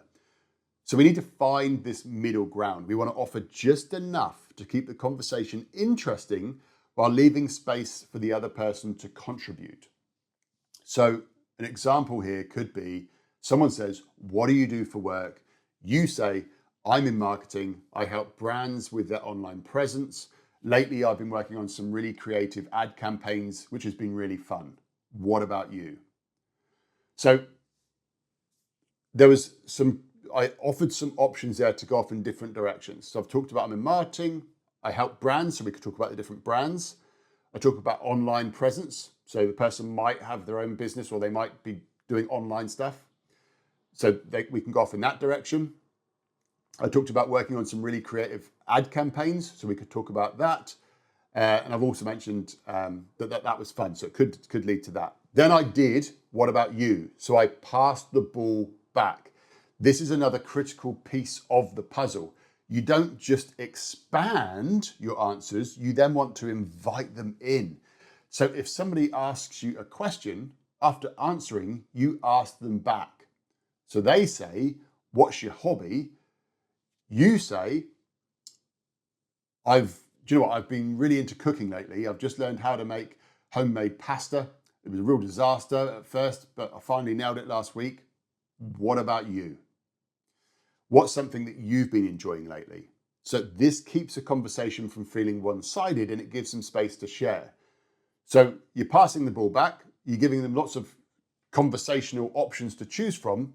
You're making a conversation flow absolutely naturally. I hope you realize just how powerful this is. You might need to go back and re-listen to this because there is quite a lot of information that I've shared. I've given quite a few examples, but let's get into today's challenge.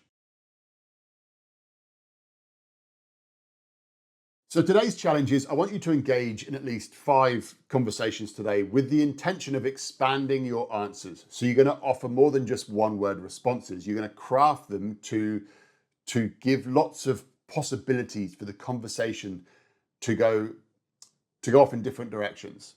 And as you're doing this, I do want you to observe when you're saying too much versus not enough. So if you see somebody starting to get disinterested, the chances are you might be saying too much. And if the conversation feels like it's being forced or it feels like it's struggling, it probably means that you're not giving enough in your answers.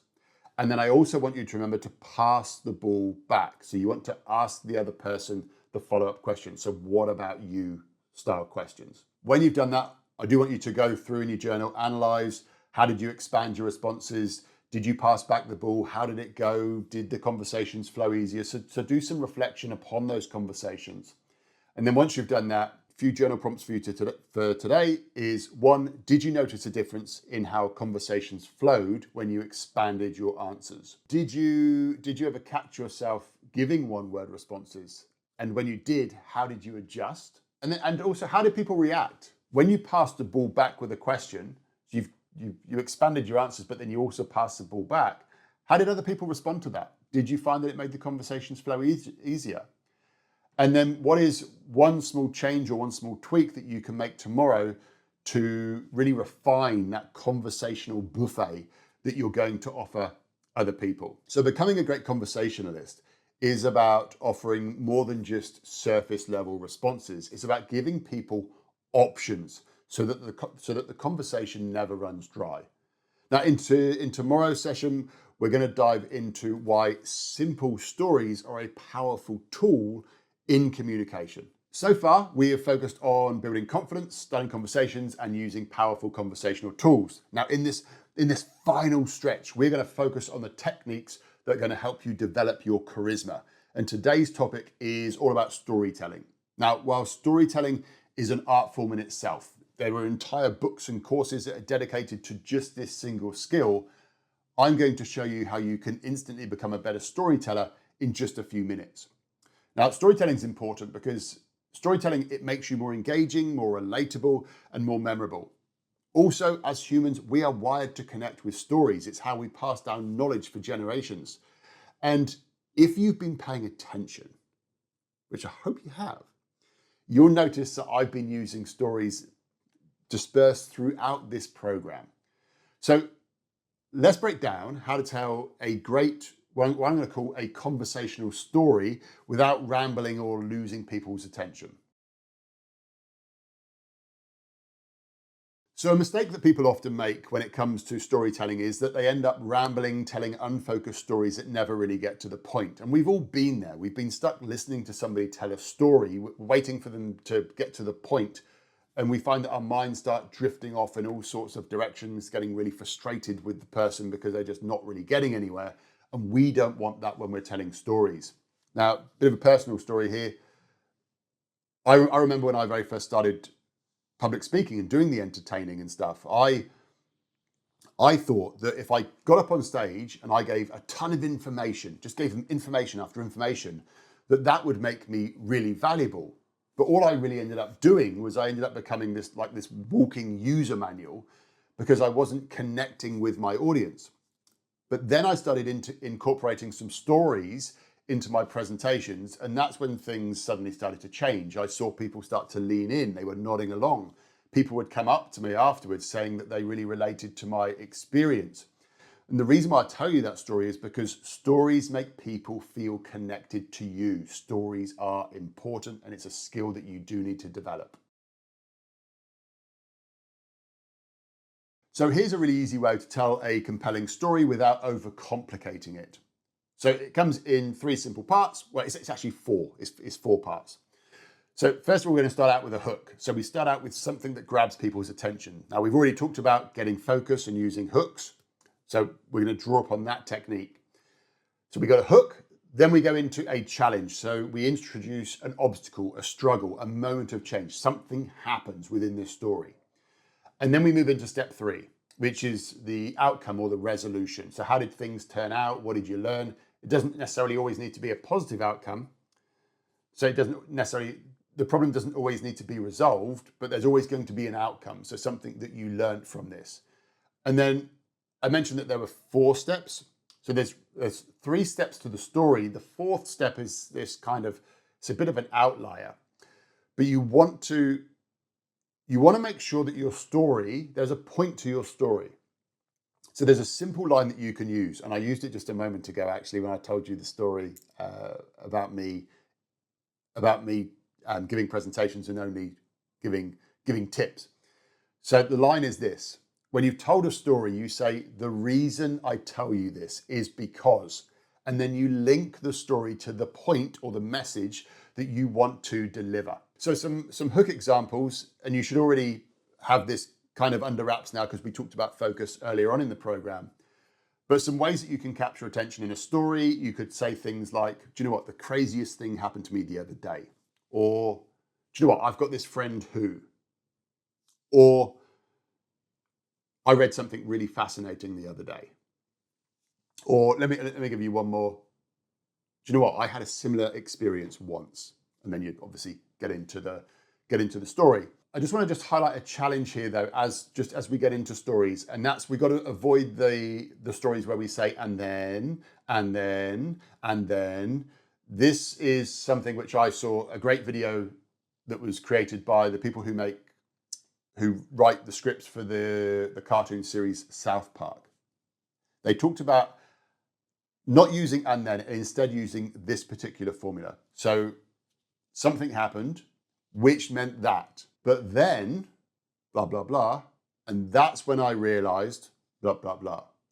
So let me give you an example here just to make a little bit more sense. So the wrong way of doing it is I woke up late and then I rushed out the door and then I got stuck in traffic and then I spilled my coffee and then I finally got to work.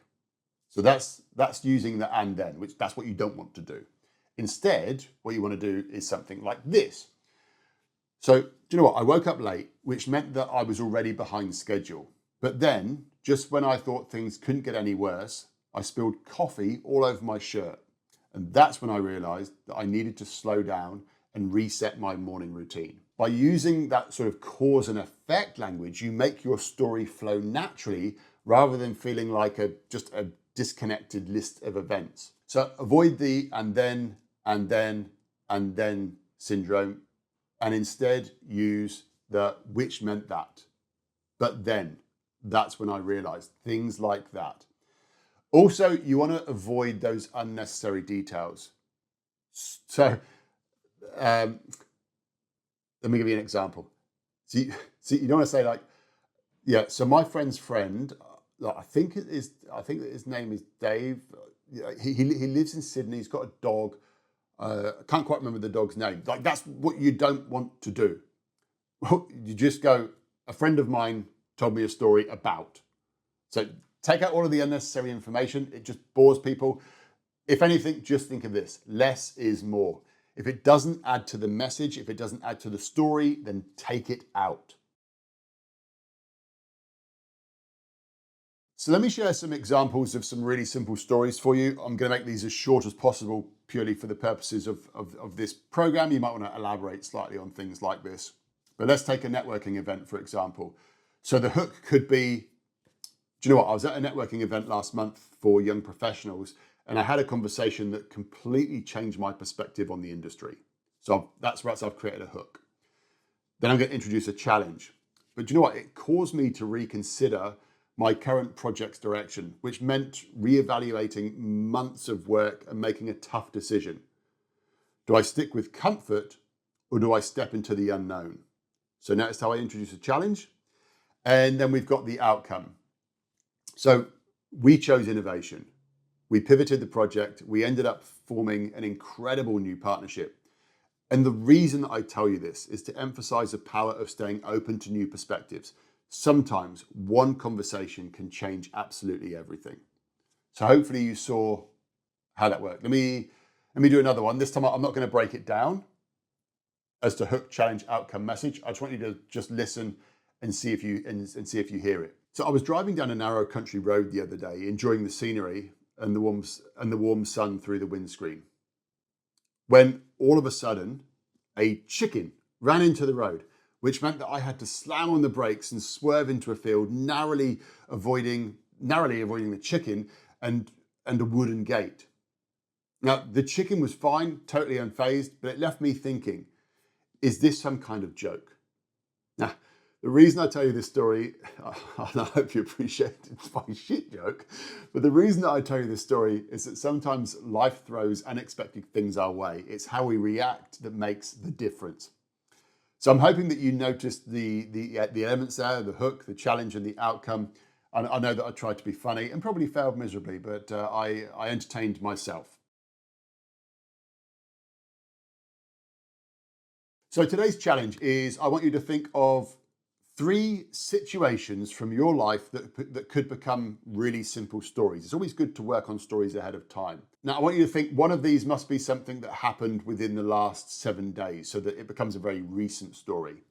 And then I want you to go out and I want you to test these stories. I want you to test them in conversations today. The aim for you is to share at least 3 simple stories in different conversations. And I want you to observe how people react. Do they engage more? Do they ask follow-up questions? And also, How confident do you feel telling these stories? And then at the end of the day, I want you to come back, journal about it. What stories did you tell? Which ones worked better? How did people react to them? And I want you to make sure though that you add in the phrase, the reason I tell you this story is, and then I want you to tie your story to some kind of takeaway. Once you've done all that, your journal prompts for today are, how did people react when you shared a story? Did your stories, did they feel engaging, or did you notice moments where you started to lose people, and how could you adjust your story so that you kept the engagement? Then, did you keep your story simple, or did you find yourself going into that over explaining? Again, we're creating awareness here by just purely becoming aware of your storytelling capabilities. You'll start to figure out whether you need to pull them back in or whether you can elaborate on them slightly more. And then what is one small tweak that you can make to improve your storytelling tomorrow? So look, mastering simple storytelling, it's going to take a little bit of time, but it is going to make your conversations more dynamic, more engaging, and more memorable. Tomorrow, we're going to talk about how to make what you do sound interesting. One of the most common questions that you'll ever be asked in social or professional settings is, so what do you do for a living? Now, the problem is that most responses, they kill the conversation. I'm an accountant at Numbers R Us. I work in HR. I'm in sales. See, these answers, they don't create excitement, and often they just lead to this really awkward silence or a polite, oh, cool, before the conversation just starts to kind of fizzle out because you were boring from the start. That is, of course, unless you have a super exciting job like I fly spaceships or I'm a mentalist. So how you frame your answer is key, and your goal is to make them say, how does that work? Or tell me more. This draws them into the conversation instead of shutting it down. So how do we find a better way to say what we do? Now, there are many ways to do this, and if you Google it, you're going to find endless formulas, but here are 3 simple methods, and I want you to just pick the one that feels right for you. So option 1 is the I help formula. So somebody says, what do you do for a living? And then you say, I help whoever you help do whatever it is that you help them do so that they can, whatever the outcome is. So an example here, just so that this makes sense to you, is someone says, what do you do? You could say, I help entrepreneurs improve their communication skills so that they can be more confident in social situations. So why does this work? Because it's clear, it's easy to follow, and it instantly shows the value that you bring. So that is the I help formula. The second option is the I work with formula. So somebody says, what do you do? And you say, I work with, then you say who you work with, who want to, so what it is that these people want, so that they can, and then whatever that result is. So let me give you an example so that we can make this one make sense. So somebody says, what do you do for a living? And you say, I work with socially awkward entrepreneurs who want to feel more confident so that they can start those important conversations. Why does this work? Because it speaks directly to the type of person that you help and what transformation they achieve. So that is the I work with formula. And then option number 3, I'm going to say this is for those of you that are a little bit more daring, shall we say, is the do you know formula. So somebody says, what do you do? You say, do you know somebody who struggles with blah, whatever it is? So whatever you help people who struggle with something. Then you say, well, I help those people overcome struggle so that they can, whatever the result is. So maybe that doesn't make sense at the moment, but it is about to. Do not worry. So somebody says, what do you do for a living? You say, do you know anyone who hates networking? Oh, yes, I do. Well, I help people just like that feel more confident so that they can start conversations with anyone. Why does this work? Because it naturally invites engagement, because it makes the listener think about themselves or about somebody that they know.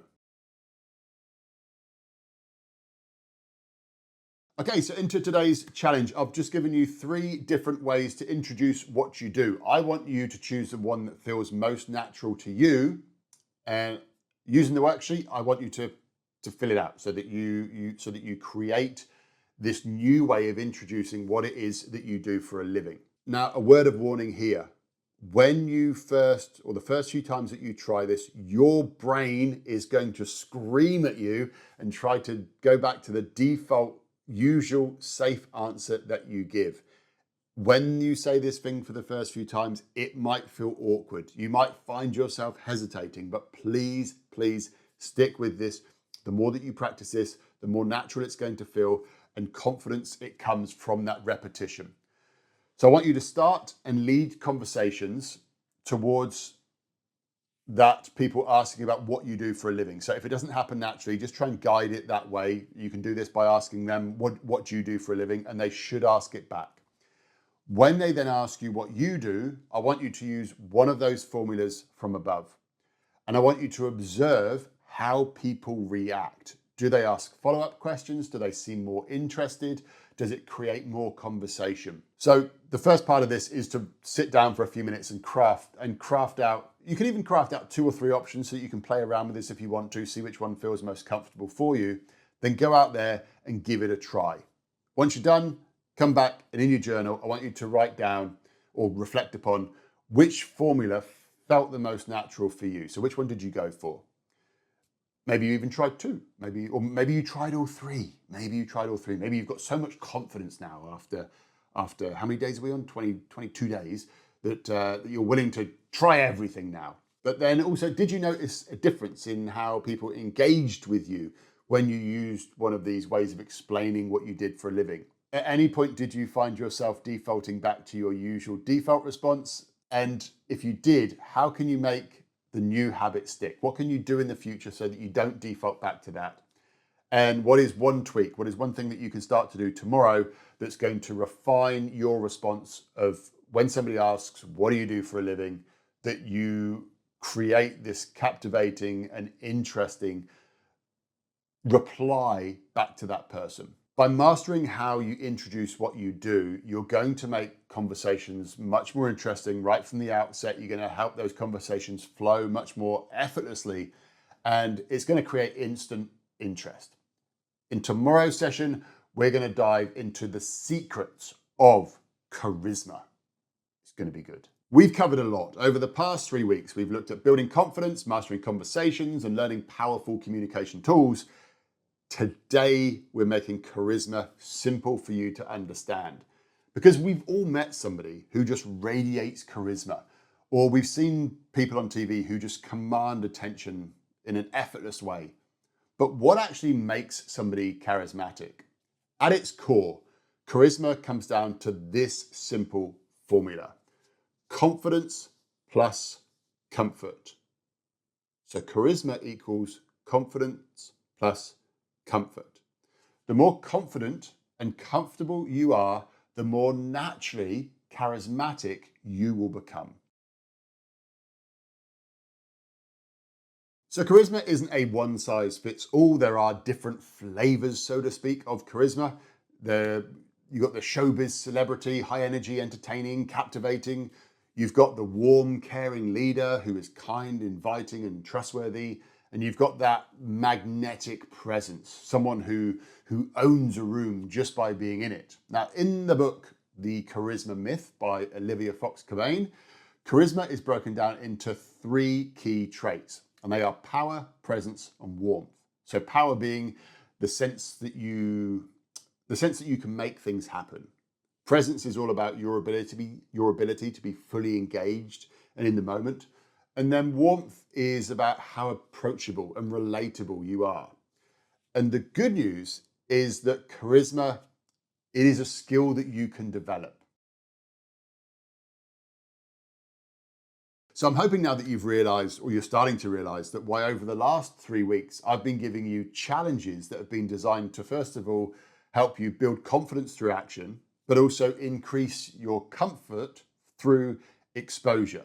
You see, the more that you practice, the more familiar things that once seemed scary or unnatural the more familiar they start to become. And familiarity, it breeds confidence and comfort. And so those two things together, that creates charisma. So what I'm going to share with you now are a list of common behaviors that can make you seem less confident and less comfortable. And ultimately, that's then going to make you less charismatic. Now, as we go through the list, I want you to be honest. Do any of these apply to you? And I want you to write down a few that really stand out and keep them somewhere whereabouts you can see them, to bring awareness to them. So these are the things that will damage your charisma. Negativity, putting other people down, anger or a lack of self-control, poor hygiene, appearing rushed or overwhelmed, rapid body movements or rapid speech, poor posture, over-apologizing, social anxiety and fear of being interrupted, complaining or seeking pity, bragging or blaming, excessive criticism, dishonesty, fear of confrontation, fidgeting, so things like tapping, adjusting your clothing, or constantly playing with objects, avoiding eye contact or staring too intensely, speaking too softly or too loudly, over-explaining or justifying everything that you say or justifying your actions, speaking in a monotone voice with no variation, crossing your arms defensively or hunching your shoulders, interrupting others or dominating conversations, not asking questions or not showing interest in others, looking at your phone during conversations, standing either too close or too far away from people, forgetting people's names or details about them, talking too fast without pausing, lack of facial expressions or forced smiles, defensive or closed off body language, and speaking with excessive filler words. So the ums, the ahs, the likes, you know. So look, this is not about beating yourself up. It's about bringing awareness to the things that you can improve. Now, I've also included, like all of these things, I've included them in the worksheet as well, because that was quite a long list, so that you can go back, reference it, maybe go through and highlight it as well. Today's challenge is going to be split into two parts again. First one is I want you to pick two or three behaviors from the list that might be holding you back when it comes to charisma. And throughout the day, I want you to bring awareness to these behaviors, and I want you to stop yourself when you notice that you are doing them. Now, a great way to reinforce this awareness is to write down the top 3 behaviors that you want to work on, and then put it as a screensaver on your phone. This way, every single time that you check your phone, the screen's going to light up and you're going to be reminded of them so that you stay mindful of them throughout the day. Alternatively, if you are somebody that does a lot of Zoom meetings or video calls, you can just grab some sticky notes and place it on your computer screen with a little reminder about the 3 things. So maybe it's about posture, voice modulation, or maintaining presence. The goal here is to create constant, gentle awareness until the new habits become second nature to you. So that's part 1 of the challenge. Part 2 of the challenge is embodying comfort in conversations. So in every single conversation today, I want you to actively focus on feeling comfortable. So if you feel tense, I want you to take a deep breath in and allow yourself to relax. If you feel the urge to prove yourself, I want you to just pause and then just focus on being present, being in the moment. If you feel your body starting to tighten up, I want you to just loosen your posture and allow yourself to just settle into the moment. The goal here is confidence plus comfort equals charisma. At the end of the day, please, in your journal, answer or reflect upon these questions. Which behaviors did you notice in yourself today that might be holding you back from charisma? Then, what small shifts did you make to project more confidence and more comfort? And then, Did you feel more comfortable in conversations today? If you did, why? And if you didn't, what was it that caused you to go into a state of discomfort? And then, what is one small habit that you can work on tomorrow that will help you increase your charisma? So look, charisma, it's not about being the loudest person in the room. It's not about being the most entertaining person in the room. It's about confidence and comfort. Tomorrow, we're going to explore how body language plays a huge role in how you are perceived. So I'll see you in that video. Body language is a huge topic, and we could talk about this for hours.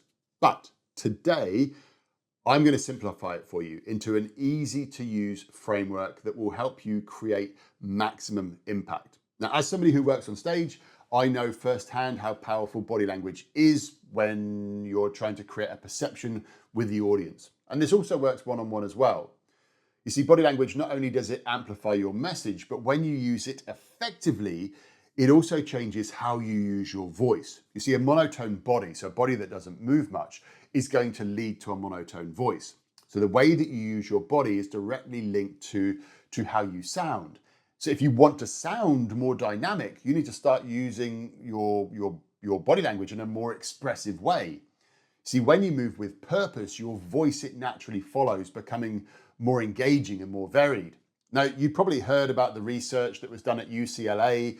7% of communication is in the words that we say, 38% is in the tone of voice, 55% is in the body language.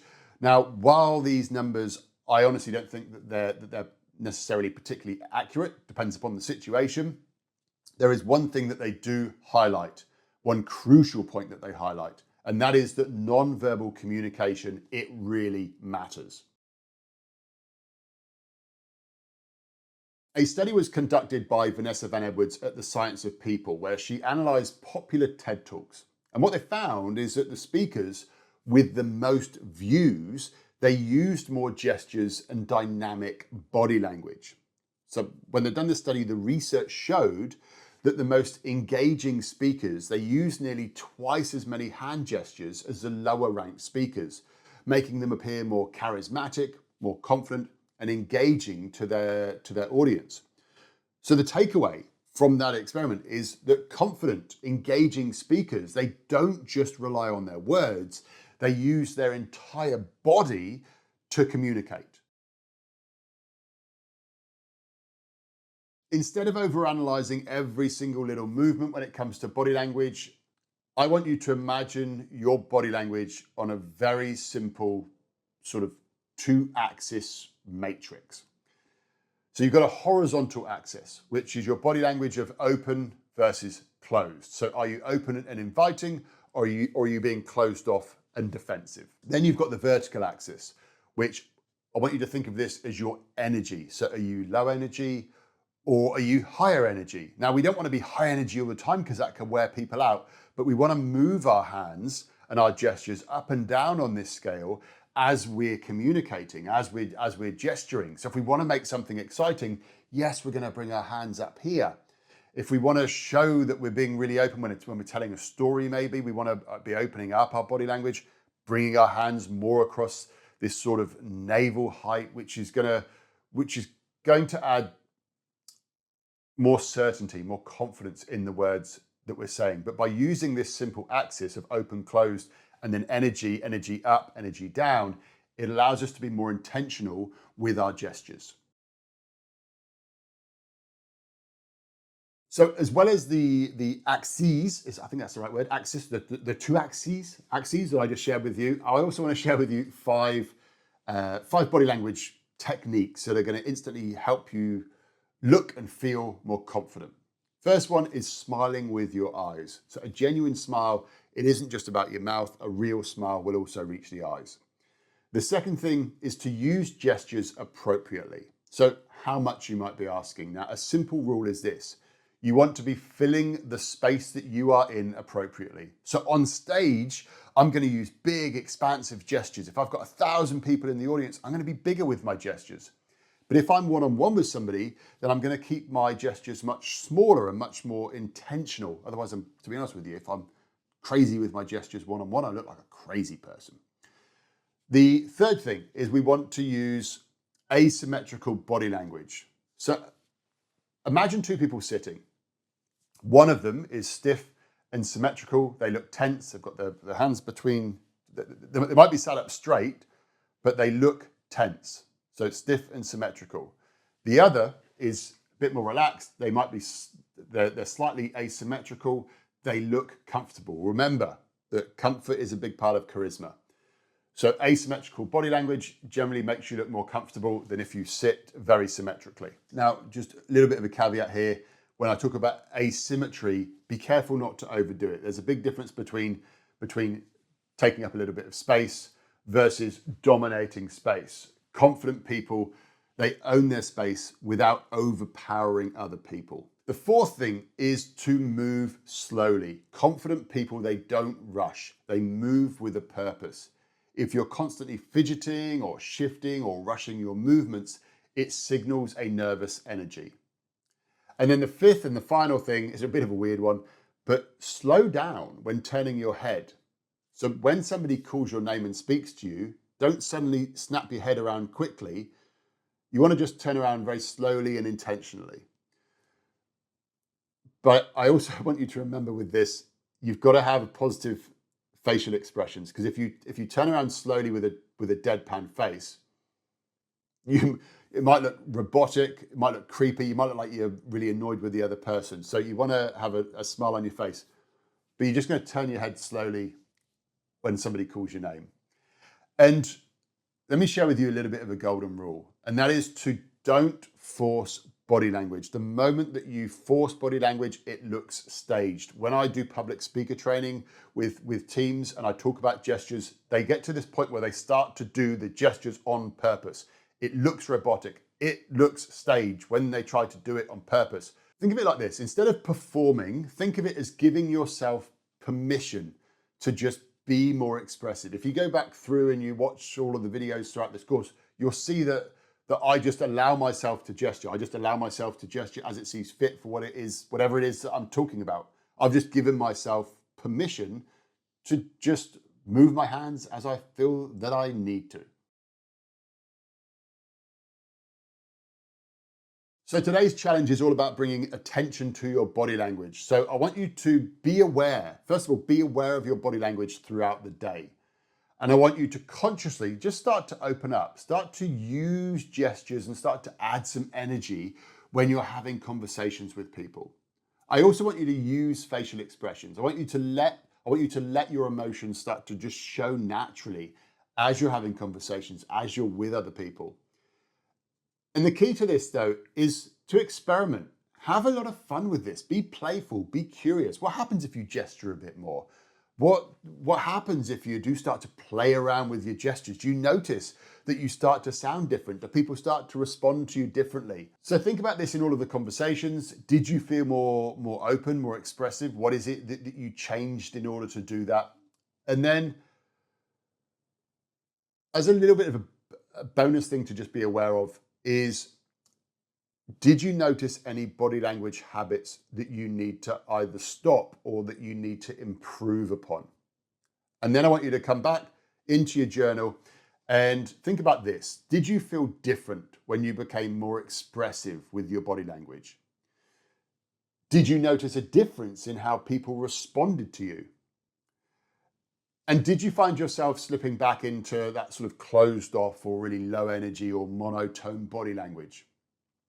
And then what's one small habit that you can work on tomorrow that's going to help you improve your body language and consequently help you improve your communication skills? So body language is one of the most powerful non-verbal tools that you have. If you can learn to master this, you will instantly appear more confident, more charismatic, and more engaging. Now, tomorrow, we're going to dive into how to make your voice sound more interesting. We touched a little bit upon it today, but we're going to dive a little bit deeper in it tomorrow.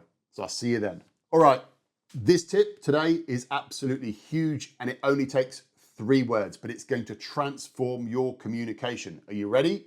Here are the 3 words. Be the words. If you take the confidence and comfort which we've been building and you add this to it, you will become a better communicator than most of the people out there. I can assure you that you'll become the best communicator in your workplace, within your business, within your family. Truly mastering this concept can be, I'm going to say that this lesson today, if you can master it with the confidence and comfort, this is worth the entire investment in this program. For me, this was the turning point in my speaking career. I went from speaking at really small events to being booked for some of the biggest conferences in Australia. I was flown around the country and internationally. I've put up in luxury hotels, and my speaking fee absolutely skyrocketed. It went from going from hundreds per performance to thousands per performance. So in our last session, we covered body language. And if you are paying close attention, you'll remember that the way that we use our body affects how we sound.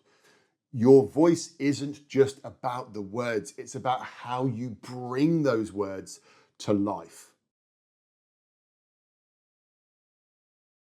To be a truly captivating communicator, you must develop these 6 vocal elements I'm about to share with you. Now, the key with all of these is variation. You want to play with these elements to take the viewer or the listener on a journey, on an experience. I want you to think of your voice like a wave. It's got peaks and it's got troughs, rising and falling to create engagement and emphasis. So here are the 6 things that you really need to dial in. These are the things that you need to work on. Now, the first one, I will say, I've just mentioned about a wave and peaks and troughs. The first one doesn't rely so much on that, and that is clarity. So when you speak, are your words clear and easy to understand? If you've got a really strong accent, you might need to focus more on the clarity of your words, because if people can't understand the words that you're saying, then they're not going to be focused and engaged in the conversation. The second thing is speed. So are you the kind of person who rushes too much, or do you pace yourself nice and efficiently? Maybe you speak too slow. But we want to think about varying the speed at which we're talking. So we might want to add some speed to add some excitement, but then we might want to slow it down to make something sound really important. So we're going to play around with speed. Then we've got volume. Maybe you speak too softly. Maybe you speak too loudly. I'm not going to speak too loudly on this because I'll probably blow the microphone. But when I talk about volume, this also doesn't mean shouting. But we can raise our volume to create some emphasis, but then we can almost lower our volume to almost down to a whisper to start to draw people in. So we want to play around with volume to create that experience for people. The next thing that we want to look at is tone. So does your voice carry emotion and meaning? So your tone should reflect what you're saying. You want a nice warm tone for some sincerity. Maybe you want a sharp tone for if you want to demonstrate authority, or maybe you want a playful tone if you want to be for humor. You want to adjust it to fit the message that you're saying. The way that I like to say tone is that you want to feel the words that you're saying. So I could say, I love you, or I could say, I love you. So notice how the tone, it makes you feel the words differently. The next thing is pitch.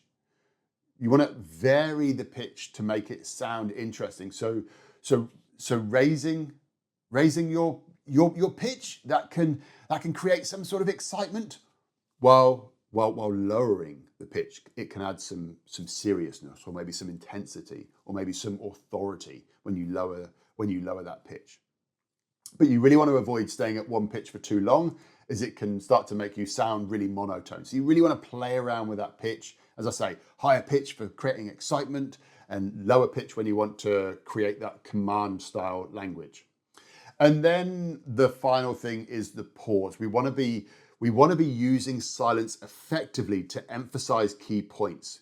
Pauses, they can create anticipation. They can give your words more weight.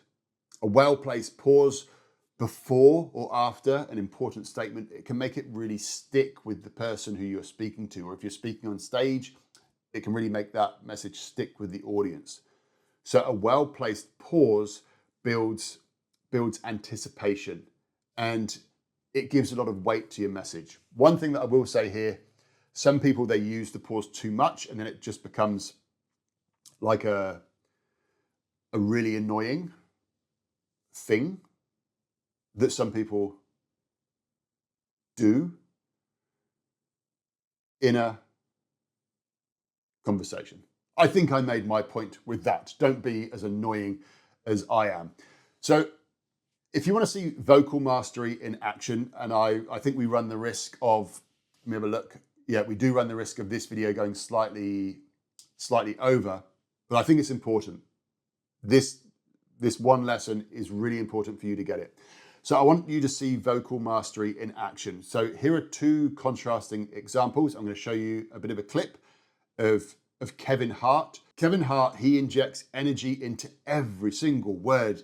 He's using his voice like an instrument to captivate his audience. He isn't just saying the words, he is becoming those words. First and foremost, those that follow me and know me, you know I take physical fitness very serious. I'm about a healthy lifestyle, and recently I've realized that I can use my platform for good. I want to inspire people, motivate people to become the best versions of themselves possible through physical fitness. So Nike and myself, we teamed up. We start doing 5K runs. We start doing these big cross-training events where I was the head of it. And Nike said, Kevin, we love what you're doing because you're bridging the gap between professional athlete and person that doesn't understand that there's an athlete in them. So you're making, right in the middle. There's a room for the middle. So what Nike and myself did, they decided to team up with me and they gave me my own cross-training shoe. Right now. So that example was Kevin Hart. Now on the flip side, I now want to show you an example of somebody who has, I suppose, a more calm and compassionate way of communicating, and that is Simon Sinek. So Simon Sinek is the flip side of Kevin Hart in that he has this calm, but it's a very powerful delivery. His passion comes through not by being loud or animated, but by fully embodying the words that he speaks. Because we teach people how to be good at their jobs, and we don't teach people how to look after other people. This is the paradox of being human, and it's the paradox of being a leader or an employee or anything, which is every single moment of every single day, we are both individuals and a member of a group. Love that. We're both an individual, and I'm in a family, I'm in a relationship, I'm on a team, I'm in a church, I'm in a community, right? And every day, I'm a sapien. I'm a sapien. Every day I have to weigh decisions, some inconsequential and some very consequential. Yeah. Do I put myself first at the expense of the group, or do I put the group first at the expense of myself? And the answer is yes. It's a paradox. And there's an entire school of thought that says, no, you always prioritize self over group, because if you're not healthy, you can't support the group. And there's an entire school that says, no, you always prioritize group, because if they don't care about you, when you're in a time of need, they won't be there for you. And the answer is, ugh. That's the answer. This is one of the reasons being human is uncomfortable and messy and complex and complicated, because none of it is clear, but there's only one thing that I know. You are you, and you are one of many. Every moment of every day. Now go ahead and live a life. And this is hard, and this is why leadership is hard. So as you can see, we've got two different styles, same principle though. They both become the words that they are saying. So how do we apply this? Just follow this simple rule. Be the words that you are saying. Don't just say the words, be the words. Imagine telling a story. If it's exciting, sound excited. If it's dramatic, slow down and add some tension. If it's heartfelt, let the warmth come through in your voice. This is not about being over the top. It's about aligning your voice with your message. So today's challenge is, from this moment forwards, I want you to give yourself permission to be the words that you are saying as you speak. I want you to play with it. I want you to experiment with your voice. I want you to have fun as you're communicating. It's going to feel strange, first of all. People who know you, they're going to go, what are you doing? You sound really weird. But just after a short amount of time of doing this, this will become how you communicate. You will start to be the words that you're saying. So pay attention though as well. People that don't know you especially, notice how they react to you when you start to add vocal energy and you start to add that variety. And then I want you to journal. I want you to journal about, did you feel different when you when you embodied the words rather than just saying them?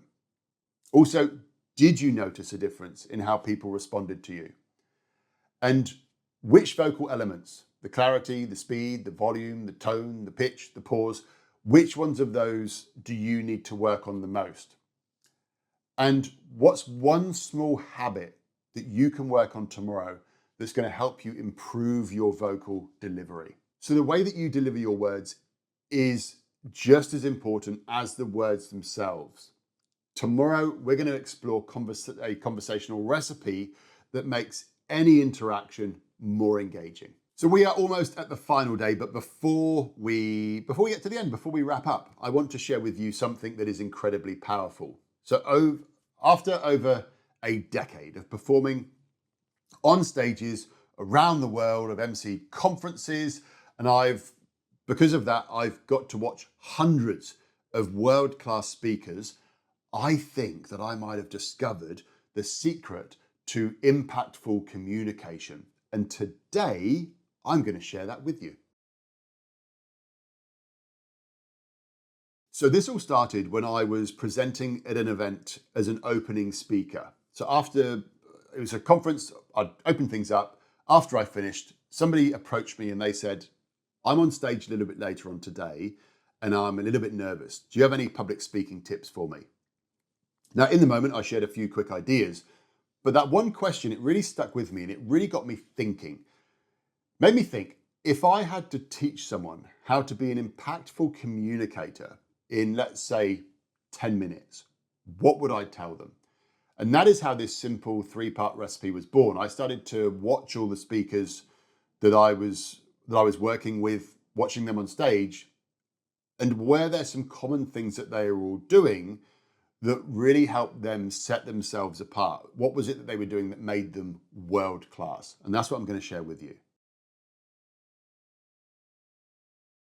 So before we dive into this, there's one really important thing that I do need to say. This recipe, it does assume that you know your content. So what I'm talking about here is more about who you are and the way that you present, not the information that you're presenting.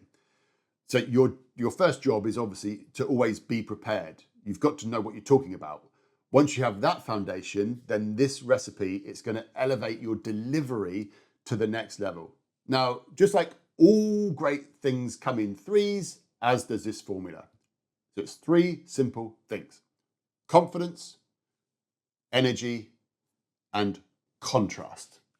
Let's break that down just a little bit. So confidence. Confidence isn't about not feeling fear. It's about displaying confidence even when you do feel fear. So think of this as a classic swan analogy. So the swan it's gliding smoothly on the surface of the water while underneath the little legs are going absolutely crazy. That's pretty much what I'm talking about here when I talk about confidence. So the good news is that you already have everything that you need from this program to display confidence in any situation. Your job is to just apply it. So you need to display confidence. So up on stage, you're displaying that confidence. If you're one-on-one with somebody, you're showing confidence. And remember, comfort plays a big part of that.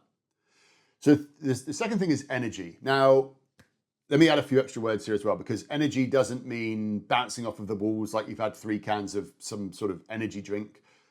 Instead, think of energy as passion, enthusiasm, or maybe even presence. So look at the great speakers like Simon Sinek or Brené Brown.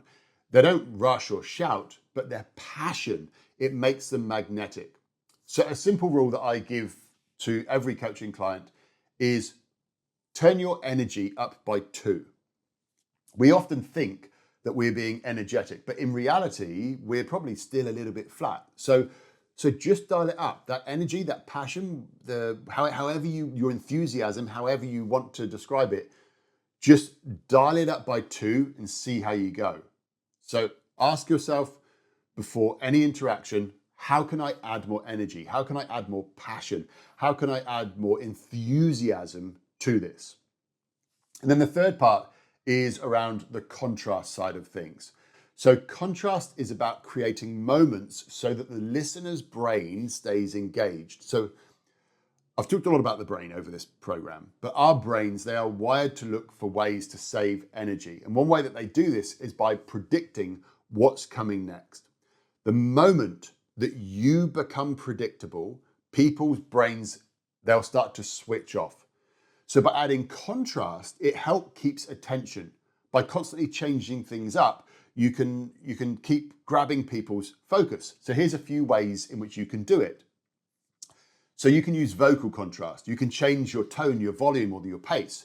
You can use physical contrast. So you can move or shift your posture. You might suddenly lean in or you might suddenly lean out. Or you can even use props for contrast. So you could suddenly bring something in, suddenly show something, introduce an object, make it visual. This creates a new focus. Or you can add an energy contrast. So you can dial your energy up a little bit, or you can dial your energy down to emphasize maybe some importance in things. But there's lots of ways that we can play around with contrast. Like I spoke about with the voice and thinking of it like a wave, that is a contrast that we need to bring into conversation so that we keep somebody's brain focused. So think about it. Every great communicator, they use contrast to keep their audience engaged. Think about both of the videos that I showed you with Kevin Hart and Simon Sinek. They were using contrast the entire time to keep people engaged.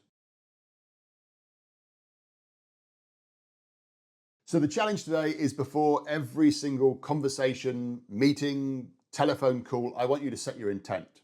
I want you to, first of all, dial your energy up by 2. Then I want you to be aware of your body language. I want to make sure that you are using your body language in a confident way. And then I want you to play around with your contrast, especially if you see somebody starting to lose focus in that conversation. And then once you've done that, do your journal.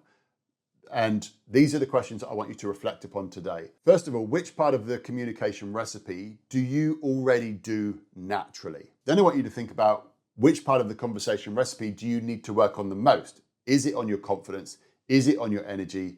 Or is it on your ability to create contrast? Then I want you to think about, did you notice a difference in how people responded to you when you applied these techniques? What is one small tweak that you can make tomorrow to really bring in this communication recipe? Look, this simple 3-part recipe, this confidence, energy, contrast, it is simple, but it will instantly elevate your communication skills. Tomorrow, it is the final day. I'm excited to share with you the final video. I'll see you tomorrow. Congratulations, you made it to day 28. But here's the truth. To be honest with you, this is just the beginning. Over the past 28 days, you've learned new skills. You've stepped outside of your comfort zone and you've built momentum. We have spent nearly a month monitoring confidence and comfort, bringing awareness to how you show up in conversations and applying powerful communication techniques. With awareness comes change, but only if you continue to take action. Social confidence, it is a muscle, and like any muscle, you need to keep training it. We live in a world where social media and technology has drastically changed how we connect face to face. Now, while we are more connected than ever, at the time of filming this, we are in a loneliness epidemic. The ability to engage confidently in real-world conversations is becoming rarer and rarer. But that's exactly why it's also becoming a superpower that is worth developing. Even I noticed a dip in my confidence after not being on stage for a long period.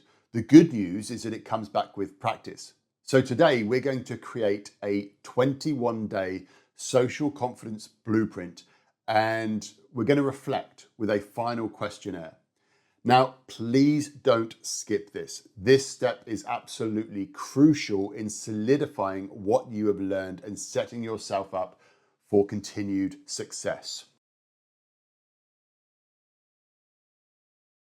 So today's video, it might take longer than the previous ones, but trust me, it's going to be worth it. You've spent 27 days getting to this point, so just spend the extra time doing this, because this is where you take everything that you have learned and you create a simple 21-day plan to continue growing.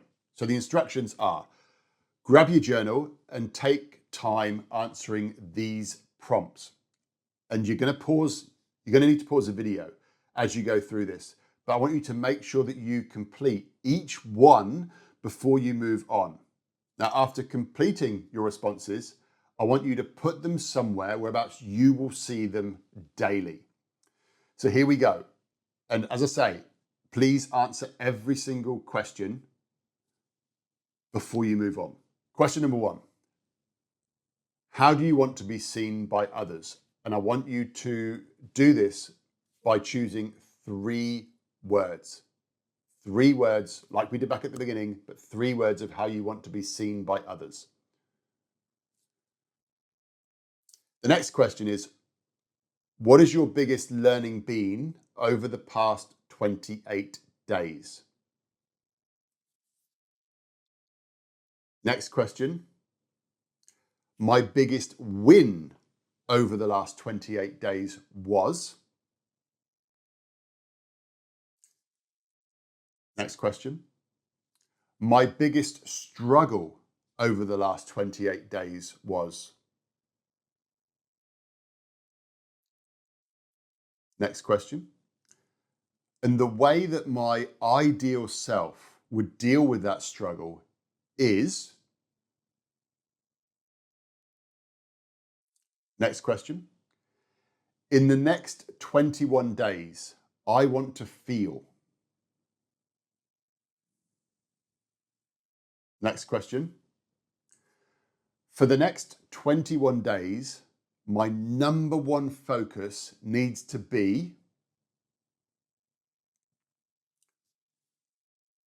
Next question. The key skills that I need to level up over the next 21 days are.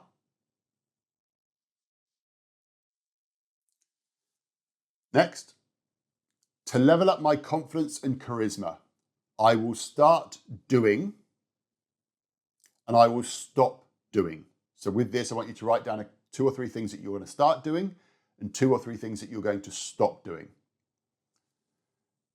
Next question. The roadblocks that I need to anticipate and prepare for are. And then the final question is, the mindset that I need to remind myself of daily is. So please make sure that you've answered all of these questions, and then I want you to print it out. I do believe that this is also going to be provided for you as a worksheet, so you might be able to just handwrite it in. But I do want you to print it out or save it as a screensaver, but I want you to put it somewhere visible. I want this to be your roadmap for the next 21 days. Okay, so this video, we've got an extra challenge. At the start of this program, you filmed yourself answering a few questions. Now it's time to do it again. Now, please, before you're tempted to go and watch the original video, do not do this. I want this to be a surprise for you. So please avoid the temptation to go and watch the old video. But I want you to open the graduation question worksheet that I've included with this session. And like you did before, without stopping the camera or anything like that, just grab your phone, put it somewhere, record yourself. But I want you to record yourself answering the same questions. And once you've finished, I want you to watch your original video. It is important that you don't watch it first because I don't want you to be gauged by that. I want you to see how different your answers might be, but also how you appear on camera. When I do this with my clients, they are blown away by the difference, not just in their answers, but also in their entire presence on camera. Now, I am going to put an offer to you, and that is, if you are feeling adventurous, please send me your before and after videos. I would love to see your transformation. And if you like, I will even also provide some feedback for you as well. So if you're still here watching this video, I'm going to trust that you've really enjoyed this program. But let me tell you this, we have only just scratched the surface. If you want, I would love to give you a quick bit of information about Mind Academy. I've mentioned it a couple of times throughout the program, but Mind Academy is a coaching program to help you live a life beyond the ordinary. Now, in Mind Academy, we go deep into things like mindset. We look at rewiring limiting beliefs, developing mental resilience, and about how we can think bigger so we can achieve more success. We look at communication. So we look at advanced techniques for influence, for presence, and for leadership. We also look at confidence, how to develop an unshakable foundation that really sets you apart from everybody around you. And we look at influence as well. We learn how to build authority and credibility and how to create impact in the way that we show up each and every single day. Mind Academy, it isn't just another program. It is it's an interactive experience. We meet every single week on Zoom, where you'll get real-time coaching and insights. And if you can't make it to the live, then every single session is recorded and you get access to all of the replays. You'll also gain access to exclusive content that isn't available anywhere else. You're going to receive cutting-edge thought engineering audio tracks to help you rewire your mindset. This is a really powerful set of MP3s that you listen to that literally reprogram your mind while you're listening to them. You also get access to the live Q&A sessions to allow you to ask questions. You'll be able to get direct feedback and really be able to refine your skills. And you're going to also be learning alongside some other high achievers who are doing incredible things in their lives and their careers. So you might be thinking, well, who's Mind Academy for? It's for driven entrepreneurs, corporate professionals, and small business owners. It's for those individuals who are ambitious and want more for themselves. It's for those high achievers who feel like they might have plateaued out and they just need the tools that they can break through that next ceiling. So what does Mind Academy help you achieve? A better work-life balance, more confidence in decision-making, increased leadership presence, greater business growth and financial success, more fulfilling personal relationships, overcoming social anxiety and fear of judgment, mastering the ability to influence and persuade other people, developing resilience to handle stress and setbacks, help you gain clarity on personal and professional goals, enhance your personal branding and presence, and create lasting impact in leaving a legacy. So that's just some of the things that it can help you achieve. If you are ready to go deeper, I invite you to explore Mind Academy. I want to thank you for investing in yourself over the past 28 days. I would love to hear about your journey. If you've had breakthroughs, if you've had challenges, or any ideas for future programs, then please let me know. But until next time, please keep growing, keep pushing, but most importantly, keep showing up as the most confident, charismatic version of yourself. I'll see you again soon.